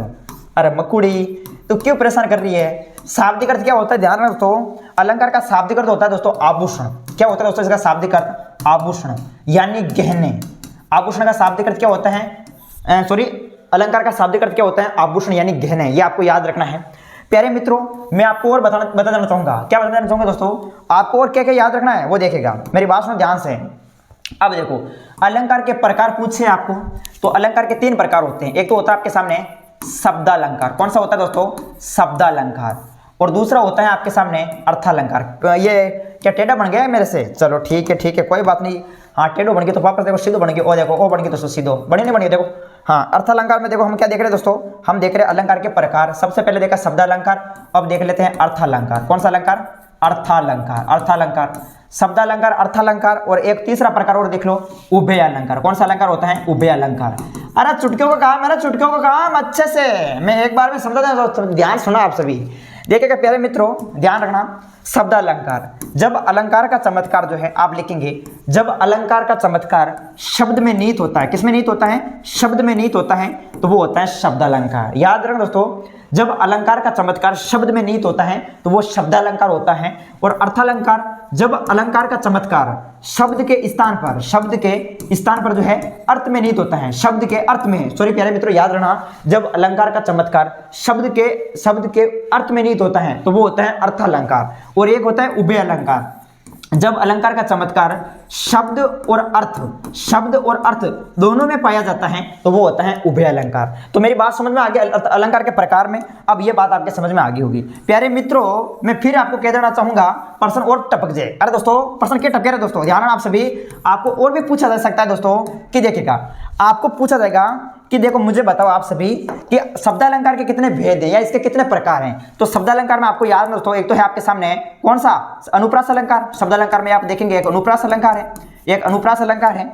और बात करें आपके सामने, और एक यमक अलंकार है, यमक। और एक है श्लेष अलंकार। कौन सा अलंकार? श्लेष अलंकार। तो यानी आप देखेंगे तो मोटे तौर पर जो आपके सामने एग्जाम में जो पूछा जाता है वो 90% यानी शब्दालंकार से ही क्वेश्चन आते हैं। या तो पूछ ले जाता है अनुप्रास अलंकार, या पूछ ले जाता है यमक अलंकार, या पूछ ले जाता है श्लेष अलंकार। तीनों ये आपको याद करने, अच्छे से पढ़ना है आपको। मैं पढ़ूंगा अभी। देखो उसी प्रकार से अर्थालंकार की बात करें तो इसमें देखो मुख्य रूप से बात करें तो इसमें एक तो होता है रूपक अलंकार, एक रूपक होता है, एक उत्प्रेक्षा होता है, उत्प्रेक्षा अलंकार होता है, और एक होता है इसमें देखिएगा रूपक हो गया, उत्प्रेक्षा हो गया, और एक हो गया उपमा अलंकार। तो कुल मिलाकर इसके 3 भेद होते हैं। आपको सिर्फ 2 ही पढ़ना है, एक तो शब्द अलंकार, एक अर्थ अलंकार। अभी इन 6 का चोपड़ो साफ करना अच्छे से देखिएगा। आप सभी एक बार क्लास शेयर करते हो अच्छे से। सबसे पहले पढ़ते हैं अनुप्रास अलंकार। देखो यहाँ पर अनुप्रास शब्द अलंकार को पढ़ते हैं, सबसे पहले तीनों भेद पढ़ लेते हैं, फिर इसको पढ़ेंगे। अब देखो प्यारे मित्रों, मेरी बात सुनो अच्छे से। क्या सुनो दोस्तों, बात सुनो। सबसे पहले मैंने लिया है शब्द अलंकार का पहला प्रकार है अनुप्रास अलंकार। अब अनुप्रास अलंकार में टपके लो प्रश्न दोस्तों, मेरी बात सुनो दोस्तों, टपके लो ऊपर से देखिएगा शब्द अलंकार। देखो जब एक ही वर्ण की आप लिखेंगे दोस्तों, इसके परिभाषा, जब एक ही वर्ण की, ठीक है, उत्तर की परिभाषा लिखेंगे, एक ही वर्ण की आवर्ती, एक ही वर्ण की आवर्ती, एक ही वर्ण की जो आवर्ती है, आवर्ती बार बार होती, एक ही वर्ण की आवर्ती बार बार होती हैं, एक ही वर्ण की आवृत्ति बार बार होती हैं, तो इसे हम क्या कहते हैं दोस्तों, अनुप्रास अलंकार। जब एक ही वर्ण की आवृत्ति बार बार होती है तो इसे अनुप्रास अलंकार कहा जाता है। जैसे उदाहरण के तौर पर, वर्ण तो जानते हैं दोस्तों, के वर्ण हो गया, टे वर्ण हो गया, त वर्ण हो गया, प वर्ण हो गया, ये आपके वर्ण हो गए। अब देखो यहां पर देखो, इसमें आप देखेंगे जय जय भारत भूमि भवानी, अमरों ने भी तेरी महिमा बारंबार बखानी। दोस्तों ये उदाहरण दोस्तों ध्यान अच्छे से देखो, जे देखो इसमें जे, इसमें देखो जे, ठीक है, वापस देखो इसमें देखो ये भ, इसमें भ आ गया, देखो भ, और देखो ये भ, और देखो ये भ। तो देखो आप क्या देख रहे हो दोस्तों, क्या देख रहे हो आप सभी, इसमें देखो वर्ण की आवृत्ति बार बार हो रही दोस्तों, तो इसमें कौन सा अलंकार हो जाएगा, अनुप्रास अलंकार हो गया। बिल्कुल याद हो गया अच्छे से। चलो ये इजी, बिल्कुल ये इजी आपके। अब ये इजी है तो ये देख लो आप सभी, अनुप्रास हो गया। यमक देख लो आप, ये यमक देखो, यमक में क्या होता है, इसमें क्या होता है, जब किसी काव्य में एक शब्द 2 या 2 से अधिक बार आए, कोई शब्द, देखो आप लिखेंगे जब किसी काव्य में कोई शब्द, क्या लिखेंगे, कोई शब्द 2 या 2 से अधिक बार आए, 2 या 2 से अधिक बार आए, 2 या 2 से अधिक बार आए, 2 या 2 से अधिक बार आए, और प्रत्येक बार उसका अर्थ जो है, और प्रत्येक बार उसका अर्थ जो है भिन्न हो। प्रत्येक बार उसका अर्थ क्या हो दोस्तों, प्रत्येक बार उसका अर्थ जो है भिन्न हो। भिन्न का मतलब क्या होता है, यानी अलग हो, ठीक है, थोड़ा समझना आप सभी। प्रत्येक बार जो है इसका भिन्न हो, अलग हो, समझना। देखो मैंने परिभाषा लिख दी फटाफट। जब किसी काव्य में कोई शब्द 2 या 2 से अधिक बार आए, ठीक है, अधिक बार आए, ठीक है, आप लिखना दोस्तों यहाँ पर, अधिक बार आए, और प्रत्येक बार जो उसका अर्थ है वो भिन्न हो, भिन्न का मतलब अलग हो, तो यहाँ पर कौन सा अलंकार हो जाएगा, यमक अलंकार हो जाएगा। देखो उदाहरण के तौर पर, कनक कनकते सो गुनी मादकता अधिकाई, या खाए बोराई जगवा पाए बोराई। अरे दोस्तों आगे और जाए, और आगे देखो यहाँ जो कनक कनकते सो गुनी। अब यहाँ पर जो एक कनक है दोस्तों, ये देखो ये क्या कह रहा है, जब किसी काव्य में कोई शब्द 2 या 2 से अधिक बार आए। अब ये आपके सामने काव्य है, इसमें देखो ये कनक शब्द 2 बार आ गया, 2 या 2 से अधिक बार 2 बार आ गया दोस्तों, अरे 2 बार आ गया दोस्तों। प्रत्येक बार उसका अर्थ भिन्न हो, मतलब अलग हो। अब यहाँ पर जो एक कनक आया, इसका अर्थ क्या होता है दोस्तों, इसका अर्थ होता है दोस्तों सोना, क्या होता है, सोना, और दूसरे कनक का अर्थ क्या होता है, धतूरा। तो यानी 2 बार आया, दोनों बार इसका अर्थ अलग अलग है, तो यहाँ पर कौन सा अलंकार हो गया, यमक अलंकार हो गया। बात समझ में आगे था, ठीक है, ये भी हो गया हमारा अच्छे से। अब देखिएगा आगे, यमक अलंकार अनुप्रास अलंकार हो गया। अब श्लेष अलंकार में पकड़ो अच्छे से। श्लेष अलंकार में देखो परिभाषा भी लिख रखी है यहाँ पर अच्छे से। प्यारे मित्रों समझने में ध्यान ना आप सभी। जब काव्य में प्रयुक्त किसी शब्द के प्रसंगानुसार एक से अधिक अर्थ हो, जब काव्य में प्रयुक्त किसी शब्द के प्रसंगानुसार एक से अधिक अर्थ हो, वह श्लेष अलंकार होता है। कौन सा अलंकार होता है, श्लेष अलंकार। पानी गई ने उबरे मोती मानुष चून। अब ये देखो दोस्तों कि जब काव्य प्रयुक्त किसी शब्द के प्रसंग अनुसार एक से अधिक अर्थ हो, देखो आप देखेंगे तो यहाँ पर पानी गई ने उबरे, यहाँ पर पानी का जो है, पानी का मोती के संदर्भ में अर्थ क्या है, पानी का मोती के संदर्भ में जो अर्थ होता है वो क्या होता है दोस्तों, पानी का मोती के संदर्भ में अर्थ क्या होता है दोस्तों, मोती के संदर्भ में जो अर्थ होता है वो होता है चमक। क्या होता है दोस्तों, चमक होता है। उसी प्रकार इसी पानी का मनुष्य के संदर्भ में अर्थ क्या हो गया, मनुष्य के संदर्भ में इसका जो अर्थ हो गया वो हो गया इज्जत। क्या हो गया दोस्तों, इज्जत, ठीक है। और इसी पानी का चून बोलते हैं आटे को। चून किसको बोलते हैं, आटा को। और आटो ने जड़ा के, अरे दोस्तों रोटी खा रहा है, चपका रहा है, आटो, चून देखो, आटा, चून बोलते हैं आटा को। तो ध्यान रखो दोस्तों, पानी का चून यानी आटा के संदर्भ में जो अर्थ क्या होता है वो होता है दोस्तों, आपको याद है ना दोस्तों, जल। क्या होता है? जल। तो यहां पर पूछा यही है कि जब काव्य में प्रयुक्त किसी शब्द के प्रसंग अनुसार एक से अधिक अर्थ हो, वहां पर श्लेष पानी का यहां पर एक से अधिक अर्थ है। ठीक है, तो यहां इसीलिए कौन सा अलंकार हो गया? यहां पर श्लेष अलंकार हो गया। आगे बात समझ में दोस्तों। ठीक है, जब किसी काव्य में कोई शब्द दो या दो से अधिक बार आए, प्रत्येक बार उसका अर्थ अलग हो, तो फिर तो यमक अलंकार होता है। और यहां पर स्पष्ट लिख रखा है, जब काव्य में प्रयुक्त किसी शब्द के प्रसंग अनुसार एक से अधिक अर्थ हो, शब्द एक ही होगा लेकिन उसके अर्थ अलग अलग होंगे, तो वहां पर कौन सा होगा? श्लेष अलंकार होगा। आगे बात समझ में? और आ रही ना आ रही? बता, मैंने समझ में आ रही ना? ठीक है, अब आगे देखो दोस्तों, ये भी हो गया हमारा अच्छे से। तो अनुप्रास भी हो गया, यमक भी हो गया, श्लेष भी हो गया। अब क्या बचा? अब हम स्टार्ट करते हैं दोस्तों, कौन सा? अर्थालंकार। अब अर्थालंकार का पहला भेद यहाँ पर उपमा अलंकार कर रखा है मैंने। चलो अब देखो उपमा अलंकार को उदाहरण देखो, हरिपद कोमल कमल से। इसको उदाहरण से समझते डायरेक्ट। हरिपद कोमल कमल से, देखो हरि बोलते हैं भगवान विष्णु को, सब जानते हैं। भगवान विष्णु को तो बोलते हैं हरि। हरि भगवान विष्णु के जो पद मतलब पैर कोमल कमल जैसे हैं। देखो भगवान विष्णु के जो पैर हैं वो कोमल कमल के समान है। किसके समान है? कोमल कमल के समान है। तो यहां पर आप देखेंगे तो भगवान विष्णु के जो पैर हैं उसको किसकी उपमा दी गई है? कमल की। कि भगवान विष्णु के जो पैर है वो कोमल कमल के समान है। किसके समान है? यहाँ उपमा दी गई है। ठीक है, कमल की। तो देखो हरिपद जो है वो हमारे सामने उपमेय है। क्या है? उपमेय, जिसकी उपमा दी जाती है, जिसकी उपमा दी जाती है। यानी भगवान विष्णु के पैर कोमल कमल के समान है, तो भगवान विष्णु के पैरों उपमा दी जा रही है। किसकी? कमल की उपमा दी जा रही है। तो जिसकी उपमा दी जाती है वो तो हो गया उपमेय, ये हमारा उपमेय हो गया। कोमल कमल के समान है, कोमल यहां पर देखेंगे तो कोमल जो है वो साधारण शब्द है, वाचक शब्द है। और इसी प्रकार से सॉरी कोमल ये साधारण शब्द है, वाचक तो ये पीछे से हो गया, ये जोड़ने का कार्य करता है कि भगवान विष्णु के पैर जो है वो कोमल कमल के समान है। अब जिसकी उपमा दी, देखो जिससे उपमा दी जाती है, उपमान है, ये कमल क्या है? उपमान है। इससे उपमा दी जा रही है, जिससे उपमा दी जाती है। भगवान विष्णु के पैर को जिससे उपमा दी जा रही है वो क्या है? कमल है। तो जिसे कमल, ये क्या हो गया? उपमान हो गया। हरिपद क्या हो गया? उपमेय हो गया। ठीक है, अब उपमान का मतलब जिससे उपमा दी जाती है। अब साधारण जो शब्द बचा, साधारण, ये देखिएगा ये तो बीच में साधारण शब्द हो गया। देखो जोड़ने का कार्य कौन कर रहा है? से। ठीक है, भगवान विष्णु के पैर कोमल कमल, अब इस से का मतलब के समान है। ये वाचक शब्द जो है वो जोड़ने का कार्य कर रहा है। तो इस प्रकार का जो अलंकार होता है वो होता है उपमा अलंकार। इसमें आप थोड़ा प्रैक्टिस करना, उदाहरण देखना। वैसे कॉमन है, या तो ये पूछता था, एक और उदाहरण है उसका, ये पूछा था। अभी मैं करवा दूंगा आपको, आगे देखेगा, आगे प्रमुख इसी का उदाहरण दे रखा। चलो ठीक है, अब पढ़ेंगे हम सभी अलंकार पढ़े हैं, सभी के टेस्ट लगाएंगे, सीरीज लगाएंगे। अभी आगे टेंशन में, तो आप क्लास देखते रहो। ये देखिएगा रूपक अलंकार भी आ गया। कौन सा अलंकार? रूपक अलंकार।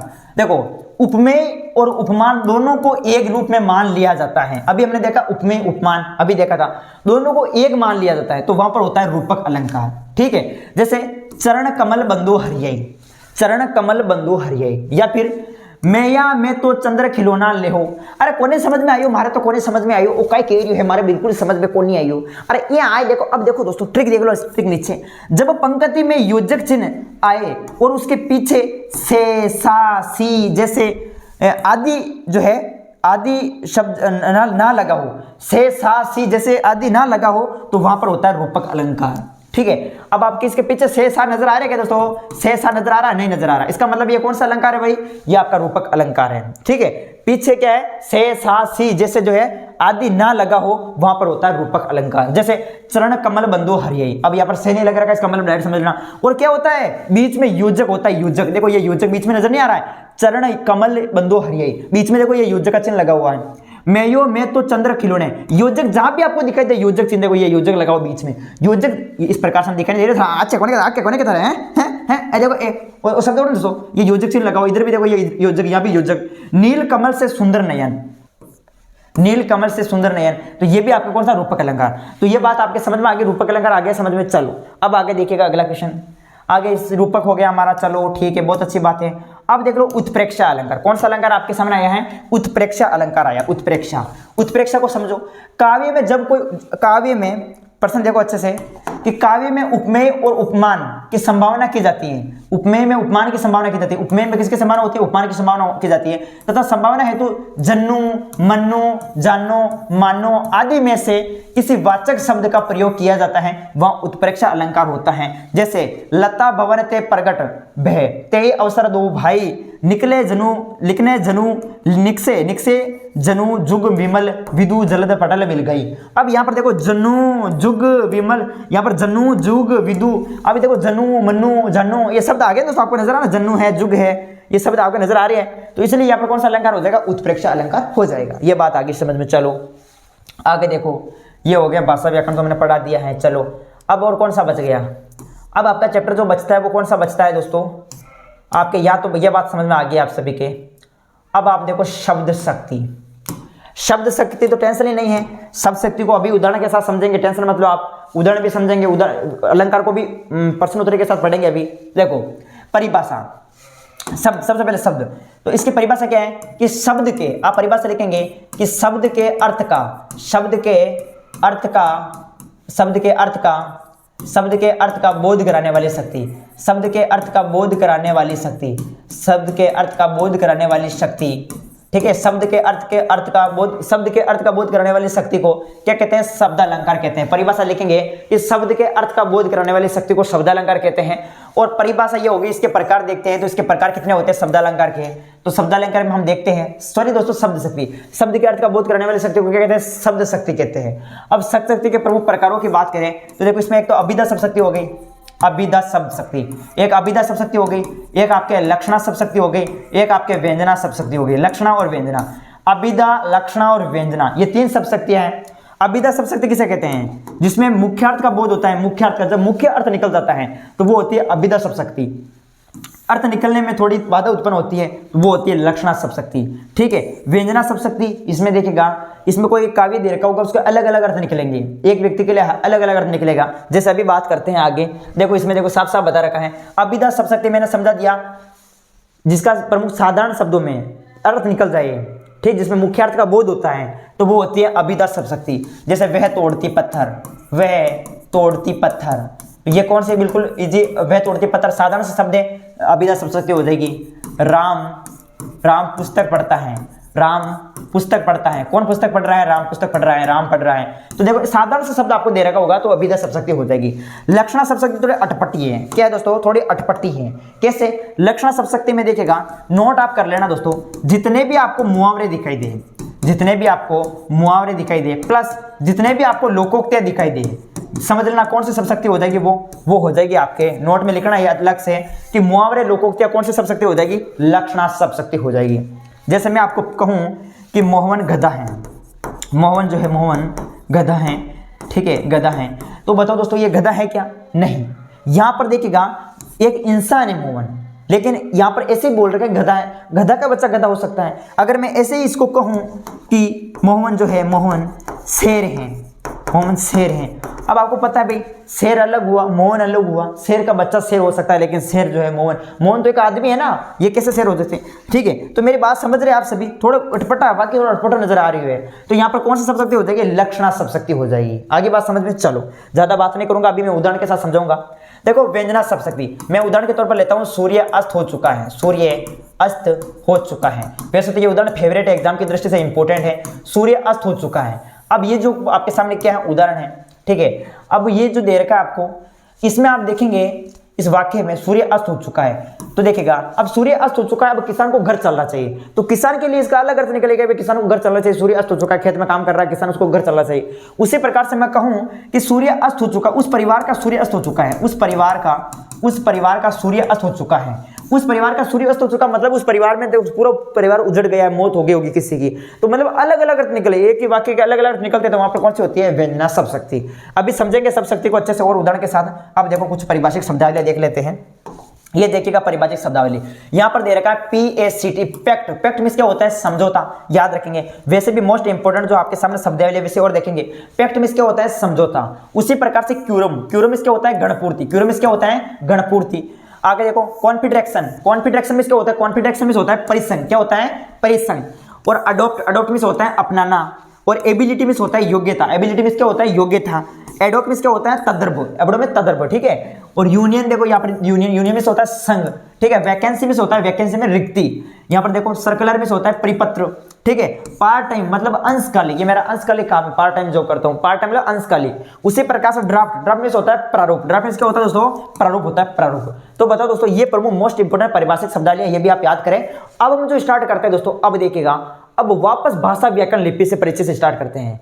अब आपकी चलेगी सीरीज, कहने का मतलब ये है आपका एक तरीके से रिवीजन चलेगा। अब रिवीजन, रिवीजन समझे मेरी बात, यानी जितना आपने पढ़ा है विस्तार से विस्तार से पढ़ा है। तो अब हम प्रश्नोत्तरी लगाते हैं, प्रश्नोत्तरी, ताकि आपके एग्जाम में एक भी क्वेश्चन ना छूटे इससे बाहर नहीं आए। चलो स्टार्ट करते हैं दोस्तों, कि 1 घंटे के अंदर अंदर इस क्लास को मैं समाप्त कर दूं। ठीक है, चलो तो देखो व्यवहारिक व्याकरण है। कौन सी व्याकरण है? व्यवहारिक व्याकरण। ठीक है, और व्यवहारिक व्याकरण जो है वो आपके 8 नंबर की है। कितने नंबर की है? 8 नंबर की है, याद रखें। यहां पर खंड ऐसे कर रखा है, 16 नंबर ऐसे कर रखे हैं। अब देखो भाषा व्याकरण लिपि का परिचय, यह आपके 2 नंबर के अंदर पूछा जाएगा एग्जाम के अंदर। ठीक है, अलंकार की बात करें तो इसमें अलुप्रास अलंकार इंपोर्टेंट है, यमक अलंकार इंपोर्टेंट है, उपमा, वैसे सभी के बारे में अभी जिक्र करने वाले हैं। ठीक है, तो ये है आपके 2 नंबर के अंदर। ठीक है, अलंकार आपके 2 नंबर के अंदर पूछे जाएंगे। और आपके आएगी पारिभाषिक शब्दावली। कोई भी इंग्लिश आपको जैसे दे दिया जाएगा, पारिभाषिक उसका हिंदी अर्थ आपको पूछा जाएगा, ये भी आपके आएगी 2 नंबर के अंदर। और आपके एक बच गया शब्द शक्ति। ठीक है, शब्द शक्ति, तो शब्द शक्ति तो बिल्कुल इजी टॉपिक है, मेरे सामने शब्द शक्ति कुछ नहीं है, और ये आपके 2 नंबर। अब आपके सामने भी कुछ नहीं है शब्द शक्ति, वैसे चारों चैप्टर अब आपके सामने कुछ नहीं है। हम चारों चैप्टर के अंदर दोस्तों, कहने का मतलब चारों चैप्टर इस वीडियो में देखेंगे और 8 नंबर पक्के करने जा रहे हैं। तो हम स्टार्ट करते हैं सबसे पहले शब्द शक्ति। और शब्द शक्ति का 5 मिनट का खेल है, 5 मिनट का, ओनली 5 मिनट। 5 मिनट में शब्द शक्ति कंप्लीट दोस्तों। चलो तो स्टार्ट करते हैं।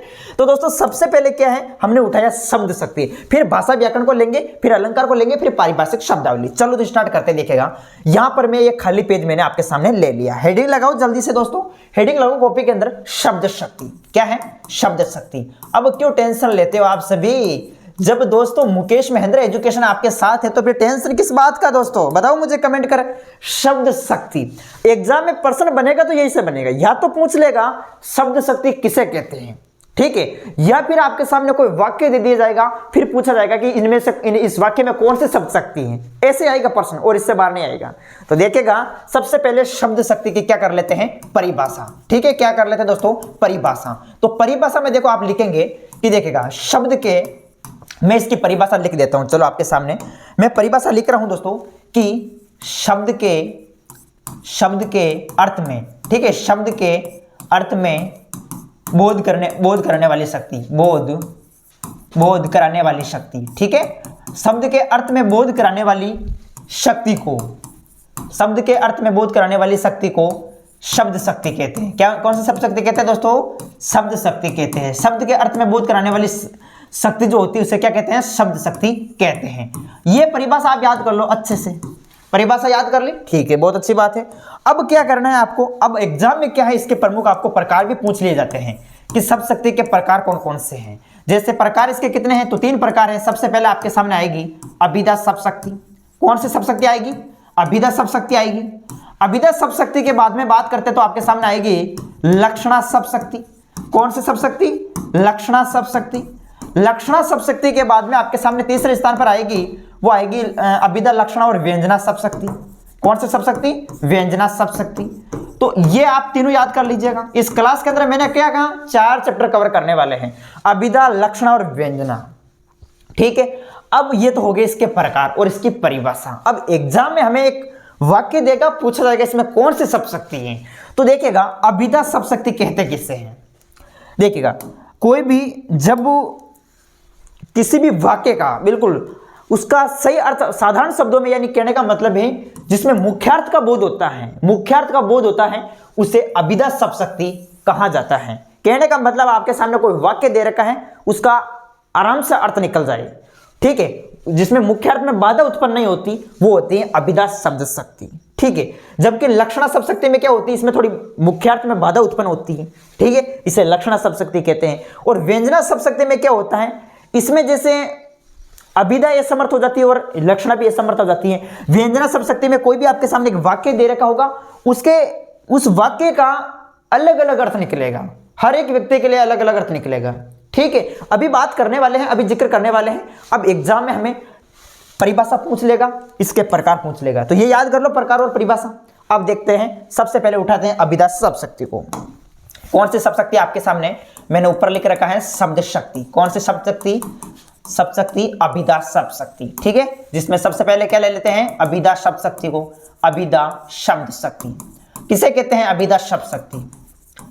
अभिधा शब्द शक्ति परिभाषा इसकी आप ऐसे लिख सकते हैं, अभिधा शब्द शक्ति कि जिसमें मुख्यार्थ में बाधा उत्पन्न नहीं होती है, ठीक है, जिसमें मुख्यार्थ का अर्थ निकलता है, उसे अभिधा शब्द शक्ति कहते हैं। जैसे मैं बात करता हूं राम राम खेलता है, ठीक है।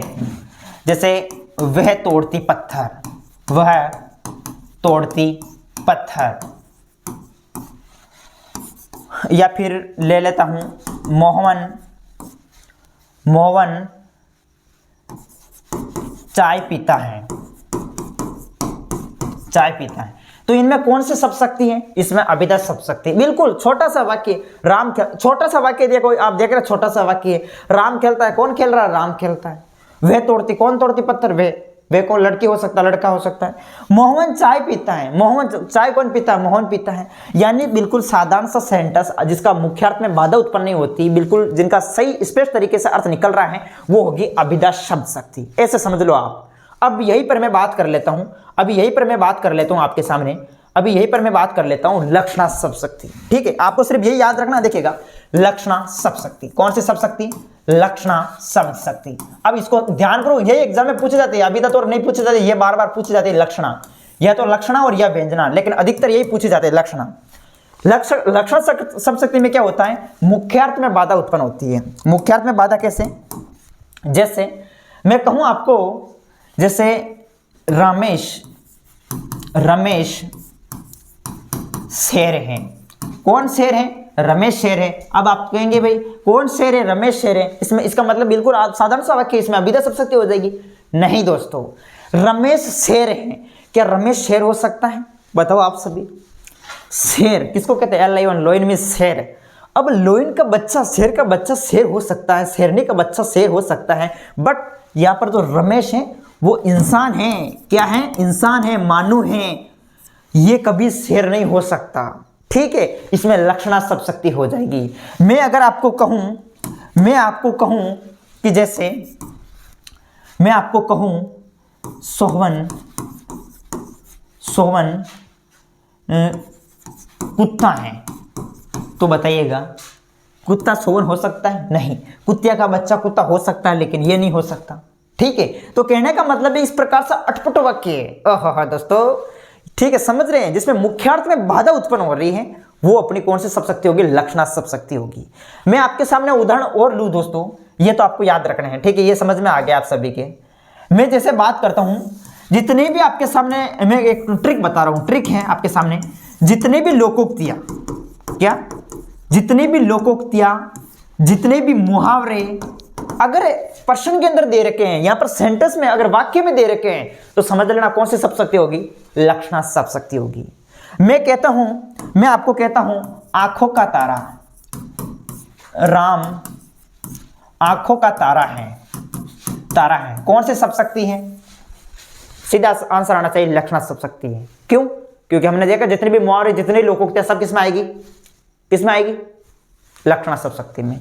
मैं आपको कहूं 9-2-11 हो जाना, 9-2-11 हो जाना, कौन सी शब्द शक्ति है? लक्षणा शब्द शक्ति है। ठीक है, अपना रख पराया चक, कौन सी शब्द शक्ति है? लक्षणा शब्द शक्ति है। ठीक है, आगे अच्छे से समझ में लक्षणा शब्द शक्ति। तीसरी हमारी जो आती है वो आती है व्यंजना शब्द शक्ति। कौन सी आती है? व्यंजना शब्द शक्ति। कौन सी? व्यंजना शब्द शक्ति। समझो अच्छे से, कुल मिला के समझना है आपको दोस्तों।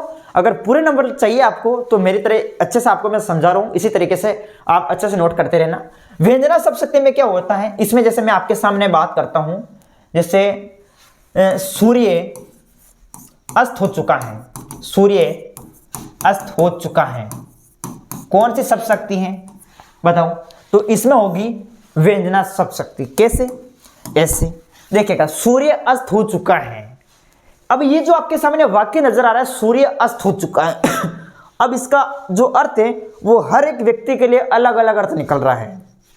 अगर मैं कहूं कि सूर्य अस्त हो चुका है, अब किसान को जो है, किसान को घर चलना चाहिए। अब किसान खेत में काम कर रहा है, तो मैंने कहा कि सूर्य अस्त हो चुका है, अब घर चलना चाहिए। तो किसान के लिए इसका एक अलग अर्थ निकल गया, किसान के संदर्भ में इसका अलग अर्थ निकला। उसी प्रकार से यदि मैं कहूं कि उस परिवार का सूर्य अस्त हो चुका है, कहने का मतलब है उस परिवार का अंत हो चुका है, परिवार ठीक है चला गया। ठीक है। तो यानी कहने का मतलब परिवार में किसी की मौत हो गई होगी, या फिर हम देखो इसके अलग अलग अर्थ निकल रहे हैं, तो इसमें समझ लेना आप कौन सी शब्द शक्ति होगी, व्यंजना शब्द शक्ति होगी। तो बताओ आपके समझ में आया कि नहीं आया, आया समझ में। सबसे पहले शब्द शक्ति, शब्द के अर्थ का बोध कराने वाली शक्ति शब्द शक्ति, और शब्द शक्ति के 3 प्रकार हैं, अभिधा, लक्षण और व्यंजना। अभिधा शब्द शक्ति की बात करें जिसमें मुख्यार्थ में बाधा उत्पन्न नहीं होती है, मुख्यार्थ का अर्थ निकलता है, सीधा अर्थ निकलता है। लक्षणा शब्द शक्ति में हमने देखा मुख्यार्थ में थोड़ी बाधा उत्पन्न होती है, ठीक है। मैं कहता हूं जैसे मैं बात करता हूं सुरेश, या फिर कोई दूसरा ही नाम ले लो, कोई भी नाम लो सही, ठीक है। जैसे मैं बात करता हूं शिवाजी शेर हैं, शिवाजी शेर हैं, तो क्या शिवाजी शेर हो सकता है? नहीं। मैं कहूं सुरेश गधा है, तो क्या गधा हो सकता है? नहीं, ठीक है। तो इसमें कौन सी शब्द शक्ति होगी? लक्षणा। जितने भी मुहावरे जितने लोगों की तरह दिखाई दे, कौन सी शब्द शक्ति होगी? लक्षणा, ठीक है। और व्यंजना शब्द शक्ति मैंने अभी समझाया। तो ये थी हमारी शब्द शक्ति और ये हुए हमारे 2 नंबर पक्के। अब देखते हैं नेक्स्ट आपके सामने आगे, अब आगे देख लेते हैं फटाक से। अब दूसरा जो टॉपिक हमारा शुरू होता है वो होता है हमारे सामने, दूसरा जो चैप्टर शुरू होता है वो कौन सा होता है? अब इसी को स्टार्ट करते हैं। ये आपके सामने आ गया। अब देखो शेखावटी मिशन का आपने नाम सुने होगा, सीकर से हैं। शेखावटी मिशन हिंदी निवार्य कक्षा 12, यहाँ पर भाषा व्याकरण लिपि के परिचय से संबंधित यहाँ पर कुछ क्वेश्चन है, ठीक है, शेखावटी मिशन के। तो उनको हम फटाफट सॉल्यूशन कर लेते हैं। क्या कर लेते हैं? सॉल्यूशन कर लेते हैं। तो देखो यहाँ पर आपके सामने क्या दे रखा है, पहला क्वेश्चन दे रखा है, अच्छे से पढ़ो आप सभी। पहला प्रश्न ये है कि विचार व्यक्त करने, हाँ पहला प्रश्न पढ़ो आप सभी। विचार व्यक्त करने, मनोभाव को कहने तथा प्रकट करने का साधन है भाषा, संचित ज्ञान, अवांछित ध्वनि, व्याकरण। अब किसी भी भाषा को कभी विचार हम निकाल रहे हैं, विचार व्यक्त कर रहे हैं, अपने मन के भाव व्यक्त कर रहे हैं, तो हमें किसकी आवश्यकता होती है? बताओ किसके साधन की आवश्यकता होती है? तो वो होती है भाषा। अब एग्जाम में प्रश्न पूछा जाएगा भाषा क्या है, तो भाषा एक प्रकार का क्या है? माध्यम है। क्या है? माध्यम है। इसमें एक व्यक्ति या एक व्यक्तियों का समूह, जैसे ये व्यक्ति है और इस व्यक्ति के साथ प्रमुख समूह है, और दूसरा व्यक्ति ये है और दूसरा व्यक्तियों का यहाँ पर समूह है। तो एक व्यक्ति या एक व्यक्तियों का समूह दूसरे व्यक्ति या दूसरे व्यक्तियों समूह तक अपने विचारों का क्या करेंगे? आदान प्रदान करेंगे, अपने विचारों का विनिमय करेंगे। इसे हम कहेंगे भाषा, ठीक है। तो ये याद रखना है। और भाषा की जो उत्पत्ति है, ये हमने कहा कि इसका हो जाएगा भाषा। भाषा की उत्पत्ति भाष प्लस धातु से होती है। किससे होती है? भाष प्लस धातु से। अगर मैं आपको ऐसे पूछूं कि हमारी मूल भाषा कौन सी है, हमारी मूल भाषा है संस्कृत, ठीक है। तो मैं क्वेश्चन को भी एक्सप्लेन कर रहा हूं, गलत तो बिल्कुल करना नहीं है। आगे देखो अगला क्वेश्चन, भाषा का सीमित, अविकसित तथा आम बोलचाल में प्रयुक्त होने वाला रूप कौन सा है? यहाँ पर राष्ट्रभाषा, राजभाषा, बोली, विशिष्ट भाषा। तो सबको पता है कौन सा हो जाएगा भाई? इसका हो जाएगा बोली। क्यों होगा बोली? देखो बोली हो जाएगा। भाषा का सीमित, यानी सीमित का मतलब है कुछ ही क्षेत्रों में बोला जाता है, सीमित, ठीक है, स्थानीय क्षेत्र में। अविकसित तथा आम बोलचाल। अब देखो आम बोलचाल की भाषा, मैं कहूँ आपको, जैसे मैं मारवाड़ी बोल रहा हूँ तो अपने मारवाड़ क्षेत्र से ही क्षेत्र तक ये सीमित है। ऐसा तो है नहीं कि पूरी मारवाड़ी पूरे भारत के अंदर बोली जाती है, ऐसा नहीं है, ठीक है। तो यानी कौन सी हुई? ये बोली हो जाएगी, ये ठीक है। तो ये याद रखना, बोली। बोली को हम कह सकते हैं उपभाषा। या फिर मैं आपको यही से प्रश्न पूछूं कि उपभाषा किसे कहते हैं, बोली किसे कहते हैं, तो इसकी परिभाषा आप क्या लिख सकते हैं? परिभाषा लिख सकते हैं, सीमित क्षेत्र में, सीमित क्षेत्र में बोली जाने वाली भाषा को, सीमित क्षेत्र में बोली जाने वाली भाषा को बोली या उपभाषा कहा जाता है, ठीक है। आगे बात समझ में? चलो, तो मैं आपको यहाँ पर परिभाषा सहित बता रहा हूं, एग्जाम में आपके प्रश्न गलत नहीं होना चाहिए। हिंदी व्याकरण को मुख्यतः कौन से वर्ग में विभाजित किया जा सकता है? वर्ण विचार, शब्द विचार, वाक्य विचार या उपरोक्त सभी? तो बिल्कुल उपरोक्त सभी हो जाएगा। अब देखो कौन सी भाषा है? हिंदी व्याकरण। आपको पता होगा हिंदी व्याकरण के अंग कितने हैं? तो हिंदी व्याकरण के 3 अंग हैं। एग्जाम में प्रश्न कई बार पूछा गया है, हिंदी व्याकरण के अंग कौन से हैं? तो अंग है इसके 3। सबसे पहले आएगा वर्ण। वर्ण जानते हो? क वर्ण, ट वर्ण, त वर्ण। तो वर्ण आएगा सबसे पहले, वर्ण। वर्ण के बाद में ये जितने भी क, च, ट, प, त, फ, ब, भ, म, य, ये जितने भी वर्ण है ना दोस्तों, ये वर्ण मिलकर शब्द का निर्माण करते हैं। तो वर्ण से क्या बनता है? वर्ण से बनता है शब्द, और शब्द मिलकर एक प्रकार से एक पद बनता है। तो शब्द से क्या बनता है? पद बनता है, और पद से बनता है दोस्तों वाक्य। वर्ण, शब्द, पद और वाक्य। आगे बात समझ में? तो यहां पर याद रखना है, व्याकरण के 3 अंग माने गए हैं। वैसे तो 4 अंग होते हैं, लेकिन अपने एनसीईआरटी को फॉलो करते हुए आपको 3 अंग ही करना है। कौन कौन सा? वर्ण, शब्द और वाक्य विचार। नेक्स्ट आगे देखो, अगला क्वेश्चन आपके सामने, देवनागरी लिपि का विकास किस लिपि में माना जाता है? जो देवनागरी लिपि है, इसका विकास जो है वो किस, क्या पूछा है, कि देवनागरी लिपि का जो विकास है वो किस लिपि से माना जाता है, तो सबको पता है कौन सी होता है कि ब्राह्मी लिपि, कुटिल, अरामिक लिपि, खरोष्ट लिपि। ये जो देवनागरी लिपि है इसकी जो लिपि होगी वो होगी ब्राह्मी लिपि। कौन सी लिपि? ब्राह्मी लिपि। याद रखिए दोस्तों, हिंदी, संस्कृत, मराठी, नेपाली, इन सब की लिपि कौन सी है? कौन सी लिपि है? हिंदी, संस्कृत, मराठी, नेपाली, इन सब की लिपि है देवनागरी लिपि। और ये देवनागरी लिपि किस लिपि में लिखी जाती है? ब्राह्मी लिपि में। याद रखना, भूलना मत। ठीक है, आगे देखो अगला क्वेश्चन। आगे देखो, आगे क्वेश्चन क्या कह रहा है? भाषा और बोली में मुख्य अंतर कौन कौन से हैं? तो भाषा विस्तृत क्षेत्र में बोली जाती है, उसका निश्चित व्याकरण होता है, उसमें साहित्य लेखन भी किया जाता है, जबकि बोली एक सीमित क्षेत्र में बोली जाने वाला रूप है जिसे उपभाषा भी कहते हैं। बोली का कोई व्याकरण नहीं होता। कहने का मतलब है, अगर प्रश्न ऐसे पूछ भी लिया जाए कि भाषा और बोली में अंतर क्या है, बोली को हम उपभाषा कह सकते हैं। प्यारे मित्रों, ये सुन लेना फिर से कान खोल के, बोली को हम उपभाषा भी कह सकते हैं। क्या कह सकते हैं? उपभाषा। अगर इस प्रकार से क्वेश्चन आ जाए कि भाषा और बोली में अंतर लिखो, तो आपको कुछ नहीं करना है, ये इस प्रकार से लिखना है। सबसे पहले एक तरफ आपने भाषा लगाया, फिर इसी तरीके से लाइन लगाना है। ठीक है, लाइन खींचनी है और फिर इधर लिख दो उपभाषा, या फिर आप लिख सकते हैं बोली। ठीक है, बोली या उपभाषा। अब अंतर क्या है? आप पहला अंतर तो ये लिख सकते हैं, भाषा जो है व्यापक विस्तृत होती है। पहला पॉइंट आप लिखेंगे कि भाषा जो है विस्तृत होती है, जबकि बोली या उपभाषा जो है वो सीमित होती है।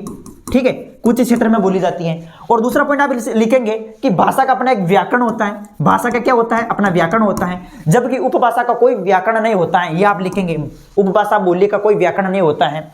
लिखेंगे भाषा का अपना एक व्याकरण होता है, भाषा की अपनी एक लिपि होती है, भाषा की अपनी एक लिपि होती है, जबकि उपभाषा की कोई लिपि नहीं होती है। उपभाषा की कोई लिपि नहीं होती है। भाषा का अपना एक साहित्य होता है, भाषा का क्या होता है? अपना एक साहित्य होता है, जबकि उपभाषा का कोई साहित्य नहीं होता है। इस तरीके से आपको लिखना है। ठीक है, आगे देखो कौन सा क्वेश्चन था अपना, ये हो गया। देखो मैं आपको तरीका बता रहा हूं लिखने का। लिपि किसे कहते हैं? उत्तर लिख रखा है, भाषा लेखन हेतु जिन लेखन चिन्हों की सहायता ली जाती है उसे लिपि कहते हैं। परिभाषा आप दूसरी भी लिख सकते हैं। क्या लिख सकते हैं? कि ध्वनियों को लिखने के लिए, जो ध्वनि आ रही है आपके, मैं बोल रहा हूं ये ध्वनि सुनाई दे रही है, तो ध्वनियों को लिखने के लिए जिन चिन्हों का उपयोग भाषा में किया जाता है, ठीक है, प्रमुख चिन्ह है ना, चिन्ह, जिन चिन्हों का उपयोग भाषा में किया जाता है उसे लिपि कहते हैं। ठीक है, ये समझ लो आप सभी।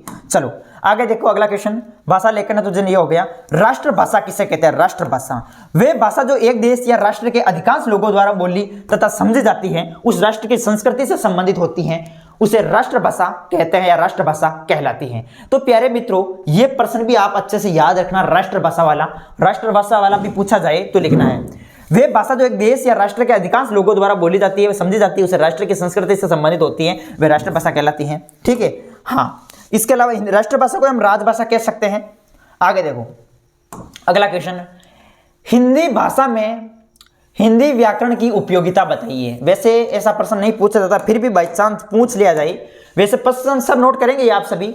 हिंदी व्याकरण की उपयोगिता, तो हिंदी भाषा में उसका व्याकरण शुद्ध रूप से लिखने तथा बोलने के नियमों से परिचित कराता है। व्याकरण भाषा को सर्वमान्य तथा स्थायी रूप देता है। ठीक है, एक बार हाँ जल्दी से आप जो है ये प्रश्न सभी याद करेंगे। ठीक है, हिंदी व्याकरण की उपयोगिता बताई, तो उत्तर आपको इस तरीके से लिखना है। देवनागरी लिपि की कोई दो विशेषताएं लिखिएगा। तो देखो विशेषता, देवनागरी लिपि क्या विशेषता? पहली, उच्चारण के सूक्ष्म अंतर को प्रकट करने की क्षमता। मतलब जो देवनागरी लिपि होती है वो उच्चारण के अनुरूप लिखी जाती है, जिस प्रकार हम उच्चारण करते हैं वैसे लिखी जाती है। आगे देखो, जिस वर्ण का जो उच्चारण होता है वही लिखा जाता है। ये देखो ये दूसरी विशेषता, यानी आप ऐसे भी लिख सकते हैं कि जो देवनागरी लिपि होती है इस पर जो है वर्णों पर सिरा रेखा का प्रयोग होता है। वर्णों पर क्या होता है? सिरा रेखा का प्रयोग होता है। हर वर्ण का आकार समान होता है। ये देवनागरी लिपि की विशेषता है। एक बोली किसी भाषा का रूप कब ग्रहण कर सकती है? बोली जब किसी बहुत बड़े क्षेत्र में बोलचाल का माध्यम बन गई हो तथा उसमें विभिन्न प्रकार का साहित्य सर्जन होने लगे, तब एक बोली भाषा का रूप ग्रहण कर सकती है। ठीक है, तो ये याद रखना है। इसी प्रकार से इजी है क्वेश्चन। भाषा के उद्देश्यों को स्पष्ट करो। भाषा के क्या क्या उद्देश्य है वो लिखने हैं। तो भाषा का मुख्य उद्देश्य विचारों को प्रकट करना। भाषा का उद्देश्य क्या है? भाषा का उद्देश्य अपने विचारों को प्रकट करना। अब विचार क्या है? अब आप कहेंगे विचार क्या है? विचार का मतलब होता है जिसमें आवाज नहीं होती, यानी मनुष्य के मन का वह भाव जिसमें आवाज नहीं होती, यानी मनुष्य के मन की ध्वन्यात्मक इकाई को ही हम विचार कह सकते हैं। अब आप कहेंगे ध्वन्यात्मक का क्या मतलब हुआ? ध्वन्यात्मक देखिएगा, ध्वन्यात्मक, यहां पर समझना आप सभी, मैं समझा रहा हूं, वैसे तो लिखे हुए आप खुद ही पढ़ सकते हो इनको। ठीक है, थोड़ा देखो, ए ध्वन्यात्मक, मैंने कहा विचार किसे कहते हैं, मनुष्य के मन की ए ध्वन्यात्मक इकाई को विचार कहते हैं। ए ध्वन्यात्मक का मतलब अगर मैं संधि विच्छेद करूं तो ए प्लस ध्वनि प्लस आत्मक, ऐसे ही होता है, ए प्लस ध्वनि प्लस आत्मक। ए का मतलब हिंदी में क्या होता है, ए का मतलब नहीं, उपसर्ग है ना ए, इसका मतलब होता है नहीं, और ध्वनि का मतलब आवाज, आत्मा का मतलब आत्मा से, यानी आत्मा से, ध्वनि मतलब आवाज, आवाज का नहीं होना। मनुष्य के मन का वह भाव जिसमें आवाज नहीं होती उसे हम क्या कहते हैं, विचार कहते हैं। तो इसी क्वेश्चन को हम समझ रहे थे। तो भाषा का मुख्य उद्देश्य विचारों को प्रकट करना, इन्हीं विचारों को उसी भाव में लेखन कार्य करके एक स्थान से दूसरे स्थान तक पहुंचा सकते हैं। ठीक है, आगे देखते हैं अगला क्वेश्चन। आगे कौन सा है, पश्चिमी हिंदी की प्रमुख बोलियां कौन सी है, नाम लिखो। देखो ये प्रश्न इंपॉर्टेंट है। तो पश्चिमी हिंदी की प्रमुख बोलियां, एक तो खड़ी बोली हो गई, एक ब्रज बोली हो गई, एक बांगरू बोली हो गई। तो ये जो है पश्चिमी हिंदी की प्रमुख बोलियां हैं। एक एक प्रश्न सभी आप ध्यान रखेंगे। राजस्थानी उपभाषा की प्रमुख बोलियां कौन कौन सी हैं, तो मारवाड़ी बोली होगी, मेवाड़ी बोली होगी, मेवाती बोली होगी, हाड़ौती बोली होगी। ये राजस्थानी उपभाषा की प्रमुख बोलियां हैं। ठीक है, चलो, वैसे मारवाड़ी तो हम बोलते हैं।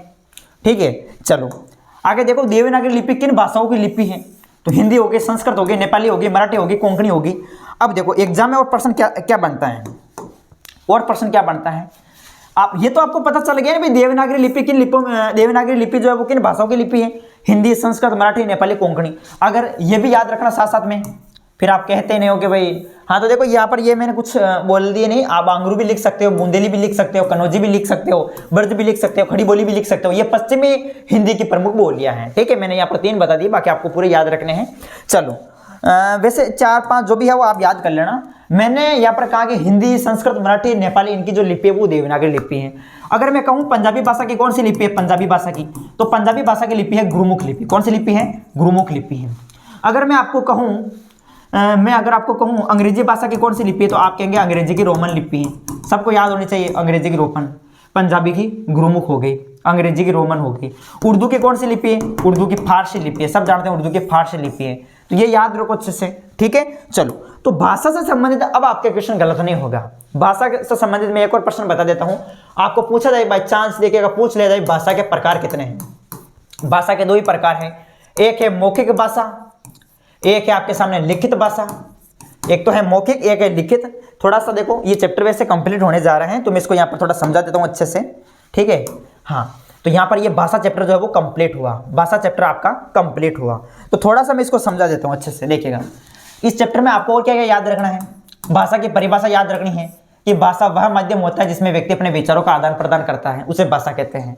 भाषा के 2 प्रकार हैं, एक तो हो गया मौखिक भाषा, ठीक है, मौखिक भाषा, और एक हो गया अपना लिखित भाषा।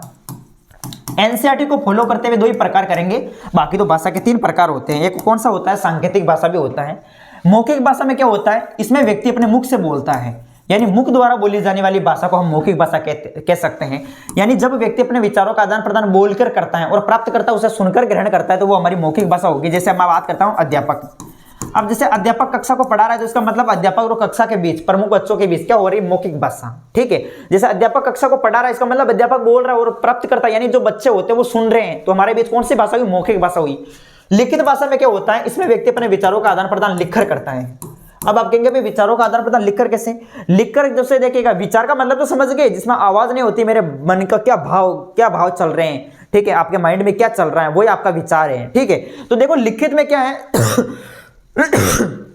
जब व्यक्ति अपने विचारों का आदान प्रदान लिखकर करता है, मतलब जैसे मैं आप जैसे समाचार पत्र समाचार पत्र उदाहरण ले लो, समाचार पत्र या फिर पुस्तक हो गई, ये लिखित भाषा का उदाहरण है। जब व्यक्ति अपने विचारों का आदान प्रदान लिखकर करता है और प्राप्त करता है, उसे पढ़कर ग्रहण करता है, तो वो लिखित भाषा होती है। जैसे हमारे पहले क्या होता था, अब तो जैसे मोबाइल हो गए, बाकी पहले जैसे कोई भी संदेश पहुंचाना होता था तो ये लिखित भाषा ही चलती थी। जैसे कोई भी हमने पेपर लिख दिया, सीटी लिख दी और उसको भेज देते, ठीक है, और वो अगले वाला पढ़कर उसको आ जाता था संदेश। पहले चिट्ठियों के माध्यम से ही जो है हम लिखित भाषा का ही इस्तेमाल करते थे।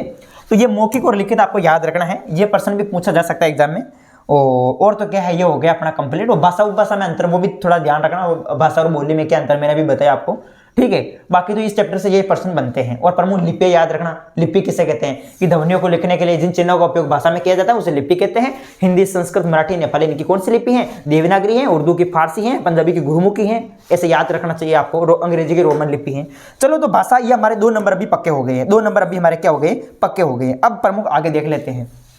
अब देख लेते हैं आगे जो अगला चैप्टर शुरू होता है वो होता है अलंकार। वैसे तो देखो मैंने सभी चैप्टर जो है विस्तार पूर्वक समझा रखे हैं, लेकिन मैंने सोचा कि एक क्लास के अंदर ये सभी चैप्टर कवर करवा दिए जाए। तो आज हम देख लेते हैं प्रमुख अलंकार। अभी हमने 2 चैप्टर कर लिए। एक तो हमारा कौन सा हो गया? शब्दशक्ति हो गया। एक भाषा व्याकरण लिपि का परिचय हो गया। अब अलंकार हो गया। तो देखो अलंकार पहला क्वेश्चन पढ़ लो जल्दी से आप सभी फटाफट, तब तक मैं पानी पी लेता हूं। फटाफट आप पढ़िएगा इसको।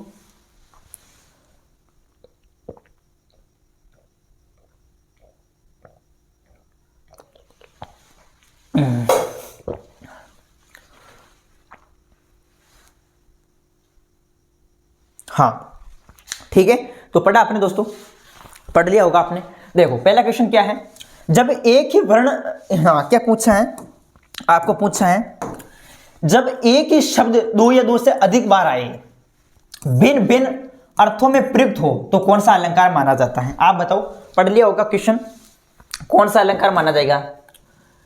एक ही शब्द 2 या 2 से अधिक बार आए और उसका अलग अलग अर्थों में प्रयुक्त हो, कौन सा अलंकार होगा? अनुप्रास तो नहीं हो सकता। श्लेष, यमक, उपमा, बताओ जल्दी से आप सभी कमेंट करके। कौन सा अलंकार होगा दोस्तों? कौन सा होगा? यमक हो जाएगा। यमक आपके सामने वैसे तो आंसर लिख रखे आगे, आपने देख ही लिया होगा। यमक अलंकार होगा। ठीक है, यमक। कैसे? अभी बात करेंगे ऐसे। उदाहरण भी आपके सामने आते रहेंगे। वैसे आपने पढ़ा होगा कनक कनकते 100 गुनी। आहा दोस्तों, कनक कनकते 100 गुनी मादकता अधिकाय। तो देखो कनक कनक 2 बार आया है। एक ही शब्द 2 या 2 से अधिक बार आए, कनक कनक 2 बार आ गया। प्रत्येक बार इसका अलग अर्थ निकल रहा है। एक कनक अर्थ होता है सोना और दूसरे कनक अर्थ धतुरा होता है, वो आप पढ़े होंगे। तो ये हमारा यमक अलंकार है। आगे देखो, भजन कहो ताते भजो, भजो ने एको बार, दूरी भजन जाते कहो, सोते भजो गंवार। इसमें अलंकार कौन सा है? देखते ही पता चल गया होगा। देखते ही पता चल गया मुझे। तो देखो भजन कहो ताते भजो। अब यहाँ पर भ देखो, यह भ। ठीक है, वापस देखो आगे, यह भ। ठीक है, तो इस प्रकार से यह भ की रिपीट बार बार हो रही है। तो इसमें कौन सा है? जब एक वर्ण की आवृत्ति बार बार होती है तो उसमें होता है अनुप्रास अलंकार। बताओ दोस्तों, अनुप्रास अलंकार ही है ना? हाँ, अनुप्रास अलंकार ही दे रखा है। चलो ठीक है, अब देखते हैं आगे। उसी प्रकार से आगे देखेगा। आगे देखो, रहीमन पानी सराखिए, बिन पानी सब सून, पानी गए ने उबरे, मोती मानुष चून। दोहे पंक्ति में अलंकार बताओ। अनुप्रास, श्लेष, यमक, उपमा। मुझे देखते पता चल गया इसमें श्लेष हो जाएगा। कैसे? श्लेष कैसे होगा भाई? मैंने कहा इसमें श्लेष होगा। श्लेष कैसे होगा? इसमें भी दे देगा, श्लेष ही होगा। कैसे होगा श्लेष? रहीमन पानी राखिए, बिन पानी सब सून, पानी गए ने उबरे, मोती मानुष चून। अब ये आपके सामने 2 है, लेकिन यहां पर एक वाक्य के अनेक अर्थ निकल रहे हैं। ठीक है, जैसे मैं बात करता हूं पानी गए ने उबरे, तो यहां पर जो पानी शब्द आया है, पानी, इसका जो है मोती के संदर्भ में अलग अर्थ निकल रहा है। मोती के संदर्भ में जो अर्थ निकल रहा है वो निकल रहा है चमक। क्या निकल रहा है? चमक। उसी प्रकार से इस पानी का मानुष बोलते हैं मनुष्य को। मनुष्य के संदर्भ में जो अर्थ निकल रहा है वो निकल रहा है इज्जत। क्या निकल रहा है? इज्जत। उसी प्रकार इस पानी का चून बोलते हैं आटा को। चून किसको बोलते हैं? आटा को। इस चून या आटा के संदर्भ में जो अर्थ निकल रहा है वो क्या निकल रहा है? जल। ठीक है, तो यहां पर हमें देखते ही पता चल गया कौन सा अलंकार हो जाएगा? श्लेष अलंकार हो जाएगा। Option number B. नेक्स्ट आगे देखते हैं। श्लेष अलंकार को परिभाषित करते हुए उदाहरण से समझाऊं। अब परिभाषा पूछ ली। देखो, जब किसी वाक्य में कोई शब्द अपने एक से अधिक अर्थ प्रकट करे। अभी देखा था हमने, जो पानी शब्द है उसके अलग अलग अर्थ निकल रहे हैं। पानी गए ने उबरे, मोती मानुष चून। उस पानी का 3 अर्थ निकले। ठीक है, तो यहां पर देखो, जब कोई शब्द अपने एक से अधिक अर्थ प्रकट करता है तो उस वाक्य को श्लेष अलंकार माना जाता है। ठीक है, जैसे अजो तरियो ही रेव श्रुति सेवक, ये उदाहरण भी दे रखा है। वैसे मैंने आपको कनक यहाँ पर अभी बता दिया भाई। ठीक है, पानी गए ने उबरे, मोती मानुष चून। तो उदाहरण ये इस प्रकार से, अगर पूछे उदाहरण तो उदाहरण भी आप लिख सकते हैं। ठीक है, उसी प्रकार से देखो आगे क्या है? उपमा अलंकार। कौन सा अलंकार? उपमा अलंकार की परिभाषा लिखिएगा। परिभाषा देते हुए कोई उदाहरण लिखिएगा। ठीक है, देखो, जब किन्हीं 2 वस्तुओं में रूप, रंग, गुण, स्वभाव के कारण समानता या तुलना की जाती है तो वहां पर उपमा अलंकार माना जाता है। उदाहरण, पीपर पात सरिस मन डोला। उक्त उदाहरण में मन को पीपल के पत्ते की तरह हिलता हुआ बताया गया है। ठीक है, तो ये आपको याद रखना दोस्तों। उपमा अलंकार भी इंपॉर्टेंट है। अभी वैसे उपमा अलंकार, आप जो है मेरा अलंकार का वीडियो भी देख लीजिएगा, उसमें ये तो क्वेश्चन चल रहे हैं, ये तो हमारी क्या है क्वेश्चन बैंक है। आप वैसे चैप्टर को पढ़ेंगे तो आप समझ जाएंगे। अलंकार वैसे चैप्टर नहीं मिले, वैसे तो ये सभी क्वेश्चन हो रहे हैं साथ में, लेकिन फिर भी आप पढ़ना चाहो तो देखो सर्च करना मुकेश महेंद्र एजुकेशन अलंकार, तो मेरा वीडियो आ जाएगा, ठीक है। हाँ, कनक कनकते 100 गुनी मादकता अधिकाय, या खाए बोराय जगवा पाई बोराय। प्रस्तुत पद में कौन सा मैंने कहा यमक अलंकार है। इस कनक में एक का होता है सोना और दूसरे का अर्थ होता है धतूरा, ठीक है। चलो आगे देखिएगा, आगे क्या है। हाँ, टाइम भी हो गया भाई, मैंने सोचा कि 1 घंटे के अंदर पूर्ण हो जाएगी क्लास। जहाँ एक या अनेक वर्ण 2 या 2 से अधिक बार एक ही क्रम में रखे जाते हैं तो वर्णों की होती है तो वह अनुप्रास अलंकार होता है। अनुप्रास अलंकार आप देखो, अनुप्रास, अनुप्रास में क्या होता है, एक ही वर्ण की आवृत्ति बार बार होती है, तो वहां पर होता है अनुप्रास अलंकार, ये भी याद रखना है। उपमा अलंकार के अंगों का वर्णन करो। अब देखो जो उपमा अलंकार आया है, जो उपमा अलंकार, इसके प्रमुख अंग आपके सामने ये दे रखे हैं। तो उपमेय, उपमान, समान धर्म, वाचक शब्द, ये हैं आपके सामने। उपमेय का अर्थ होता है वर्णीय व्यक्ति या वस्तु जिसकी समानता प्रदर्शित वस्तु से बतलाई जाए, ठीक है। उसी प्रकार उपमान, जिससे उपमेय की समानता बतलाई जाए, या फिर समान धर्म, जैसे उपमेय तथा उपमान में समान रूप से पाए जाने वाले गुणों का समान धर्म हो सके। नहीं समझ में आ रहा हमारे, चलो कोई बात नहीं, मैं समझा देता हूं। देखो उपमा अलंकार, मैं उदाहरण आपके सामने अभी बात करता हूं, वैसे तो आगे आया था लेकिन मैं समझा ही नहीं, चलो इसे आप समझ जाएंगे। मैं उदाहरण आपके सामने लेता हूं, हरिपद कोमल कमल से। ये मैंने आपके सामने उदाहरण लिया और मैंने पूछा है कि बताओ आप सभी इसमें कौन सा अलंकार है, कौन सा अलंकार है। तो आप कहेंगे भाई इसमें उपमा अलंकार है। क्यों उपमा अलंकार कैसे? इसमें उपमा अलंकार ऐसे हैं दोस्तों, देखिएगा, हरिपद कोमल कमल से। हरिपद किसे कहा? हरि मीन्स क्या होता है? विष्णु। हरि विष्णु, भगवान विष्णु, भगवान की बात हो रही है। हरि मीन्स विष्णु, पद मीन्स क्या होता है? पैर। कि भगवान विष्णु के जो पैर हैं वो कोमल कमल के समान है। किसके समान है? हरि, भगवान विष्णु के जो पैर है वो कोमल कमल के समान है। तो यहां पर जो है भगवान विष्णु के पैरों की तुलना जो वो किससे की गई है? कमल से की गई है। किससे की गई है? कमल से। तो यहां पर जो हरिपद हुआ वो तो हुआ हमारा उपमेय। क्या हुआ? ये तो हो गया हमारा उपमेय, ठीक है। उपमेय वर्णीय व्यक्ति या वस्तु जिसकी समानता प्रसिद्ध वस्तु से बतलाई जाए। यहां पर हरिपद यानी भगवान विष्णु के पैर को किसके समान बताए गए हैं? कमल के समान बताए गए हैं। आई बात समझ में? उसी प्रकार से देखो उपमान, जिससे उपमेय की समानता बतलाई जाएगी। उपमेय, इसकी समानता यानी इस उपमेय की, हरिपद की समानता किससे बताई जा रही है? कमल से। तो हमारा कोमल कमल से, तो कमल उपमेय हो जाएगा, अपमान ये हो जाएगा अपना उपमान। समान धर्म, उपमेय तथा उपमान से समान रूप से पाए जाने वाले गुणों को समान धर्म कहते हैं। और वाचक शब्द जिन शब्दों द्वारा उपमेय तथा उपमान को जोड़ा जाता है उसे वाचक शब्द कहते हैं। हरिपद कोमल कमल से, भगवान विष्णु के जो पैर है वो कोमल कमल के समान है। किसके समान है? कोमल कमल के समान है। तो कोमल हमारे यहाँ साधारण शब्द हो जाएगा, से हो जाएगा, से क्या हो जाएगा? हमारा वाचक शब्द हो जाएगा, वाचक शब्द, ठीक है। तो ये था दोस्तों, ये प्रमुख हमारे अलंकार क्या होते हैं? अलंकार, ठीक है। मेरे हिसाब से आप सभी को समझ में आ गए होंगे। तो ये तो हमारे अलंकार हो गई। तो दोस्तों मैंने यहाँ पर आपको शब्द शक्ति करवा दी, प्रमुख मैंने आपको भाषा व्याकरण लिपि का परिचय दिया, मैंने यहाँ पर आपको अलंकार करवा दिया। अब देख लेते हैं पारिभाषिक शब्दावली। 6 नंबर तो हो गए, अब देखिएगा प्रमुख पारिभाषिक शब्दावली। अब जो कुछ एग्जाम की दृष्टि से आपके सामने जो है पारिभाषिक शब्दावली भी है मेरे सामने, अब मैंने लिए हैं प्रमुख। अर्थशास्त्र पत्र निविदा विज्ञप्ता, ये नहीं है भाई, ये नहीं है। अर्थशास्त्र के पत्र किसे कहते हैं? अर्थशास्त्र की निविदा किसे कहते हैं? ये नहीं।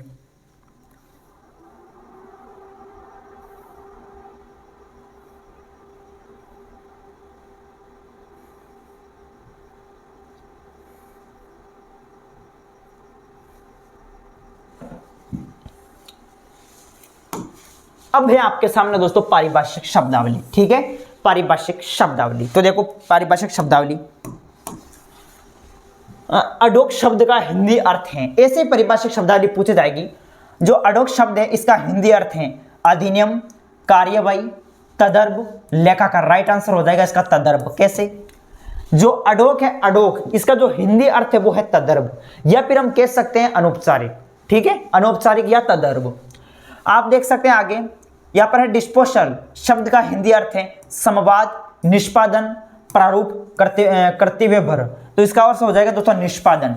यहाँ पर जो डिस्पोजल शब्द है इसका जो हिंदी अर्थ है वो है निष्पादन, याद रखें, इंपॉर्टेंट है। उसी प्रकार से अवैतनिक शब्द का अंग्रेजी रूपांतरण क्या होगा?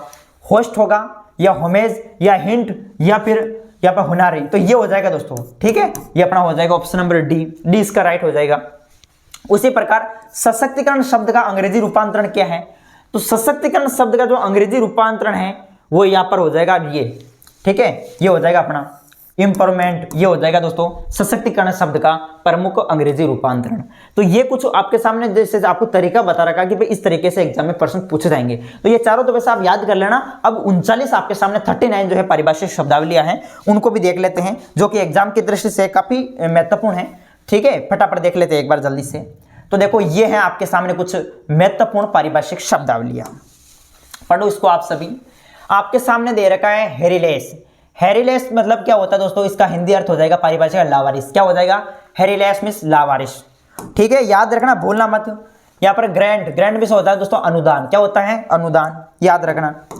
यहाँ पर दे रखा है इलीजल। इलीजल मींस होता है अवैध, कि वजह से मैंने इसको इलीजल यानी इलीजल घोषित कर दिया, मतलब जैसा अवैध घोषित कर दिया। ठीक है, तो अवैध हो जाएगा इसका। उसी प्रकार से यहाँ पर देखो इंडेक्स, इंडेक्स का हो जाएगा पारिभाषिक हिंदी अर्थ हो जाएगा अनुक्रमणिका। ठीक है, ये पारिभाषिक शब्दावली, इसका हिंदी अर्थ ये हो जाएगा। यहाँ पर देखो एक्सटर्नल, क्या है दे रखा है? एक्सटर्नल। इस एक्सटर्नल का जो हिंदी अर्थ होगा वो होगा बाह्य, मतलब बाहरी। ठीक है, बाह्य या बाहरी। उसी प्रकार से देखो मेमो, जो मेमो है मेमो, इस मेमो का हिंदी अर्थ होगा ज्ञापन। ठीक है, जैसे इसको मेमो लिख दो, ज्ञापन, ज्ञापन लिखो। ठीक है, तो ज्ञापन। नेचुरल, नेचुरल, तो नेचुरल का जो परिभाषक होगा, नेचुरल का हो जाएगा दोस्तों तटस्थ। ठीक है, तटस्थ हो जाएगा। औथ, औथ का हो जाएगा दोस्तों शपथ। ठीक है, यहाँ पर परमिशन, परमिशन में होता है अनुमति, कि उसको परमिशन दे दो, अनुमति दे दो, परमिशन। ठीक है, पैक्ट, पैक्ट में इसका होता है समझौता। ठीक है, एक तो होता है पैक्ट, एक होता है एक्ट, ये याद रखना आप सभी।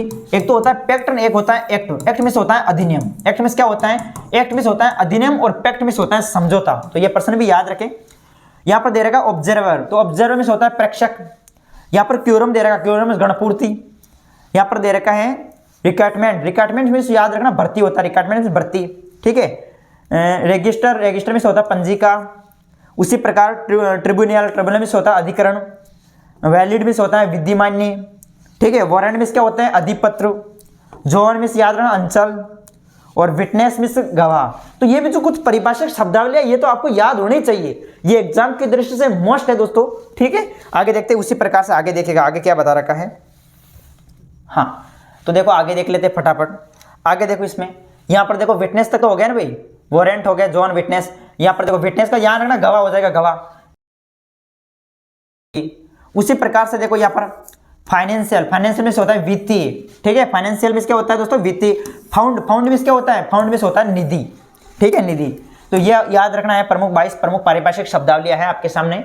ये देखो आगे एनुअल, एनुअल, जो एनुअल है, एनुअल, एनुअल में क्या हो जाएगा दोस्तों? वार्षिक हो जाएगा, वार्षिक। एनुअल, एनुअल में क्या हो जाएगा? एनुअल का पारिभाषिक जो हिंदी अर्थ हो जाएगा वो हो जाएगा वार्षिक। यहाँ पर देखो बेल, बेल का हो जाएगा पारिभाषिक जमानत हो जाएगा, जमानत। उसी प्रकार से बाउंड, यहाँ पर क्या दे रखा है? बाउंस, क्या दे रखा? बाउंस, बाउंस का हो जाएगा यहाँ पर अधिलाभ। ठीक है, अप्रूवल, अप्रूवल का जो पारिभाषिक हिंदी अर्थ होगा वो होगा अनुमोदन। एजेंट, एजेंट ध्यान रखना अभिकर्ता, एजेंट अभिकर्ता। और कंपेजन, कंपेजन हो जाएगा यहाँ पर अभियान। ठीक है, और कंडीशनल, कंडीशनल का हो जाएगा यहाँ पर सशर्त, सशर्त। ठीक है, अडॉप्ट, अडॉप्ट मींस होता है अपनाना। याद रखना अडॉप्ट मींस क्या होता है? अपनाना होता है। कुछ मोस्ट इंपॉर्टेंट है, ये याद रखना आप।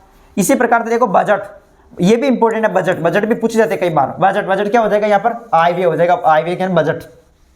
ठीक है, और एक गजट भी होता है, गजट, वो अभी देखते हैं आगे। यहाँ पर आई हुई है आपके सामने। कैबिनेट, कैबिनेट मींस होता है मंत्रिमंडल। कैबिनेट मींस क्या होता है? मंत्रिमंडल। उसी प्रकार से देखो कैबिनेट हो गया। और आगे देखते हैं, ये आगे देख लेते हैं फटाफट। आगे देखिएगा, आगे क्या है? सेंसस, सेंसस मींस क्या होता है? सेंसस में तो होता है जनगणना। ठीक है, सेंसस में जनगणना। ये रही गजट। ठीक है, गजट अभी हमने देखा था। कैबिनेट, बजट, बजट में क्या होता है? आयव्यय होता है। उसी प्रकार से देखो यहाँ पर गजट है, गजट। इस गजट का हो जाएगा राजपत्र हो जाएगा, गजट में राजपत्र। ठीक है, और आगे देखो code of conduct, code of conduct में आचार संहिता। ड्राफ्ट में क्या होता है? ड्राफ्ट में होता है प्रारूप। और बियोडाटा में क्या होता है? बियोडाटा में होता है जीवन वृत्त। और प्रोजेक्ट में क्या होता है? परियोजना। और लास्ट अपन डिक्लेरेशन, डिक्लेरेशन मीन्स क्या हो जाएगा यहाँ पर घोषणा। ठीक है, तो ये थी हमारी कुछ मोस्ट इंपॉर्टेंट 39 पारिभाषिक शब्दावलियां।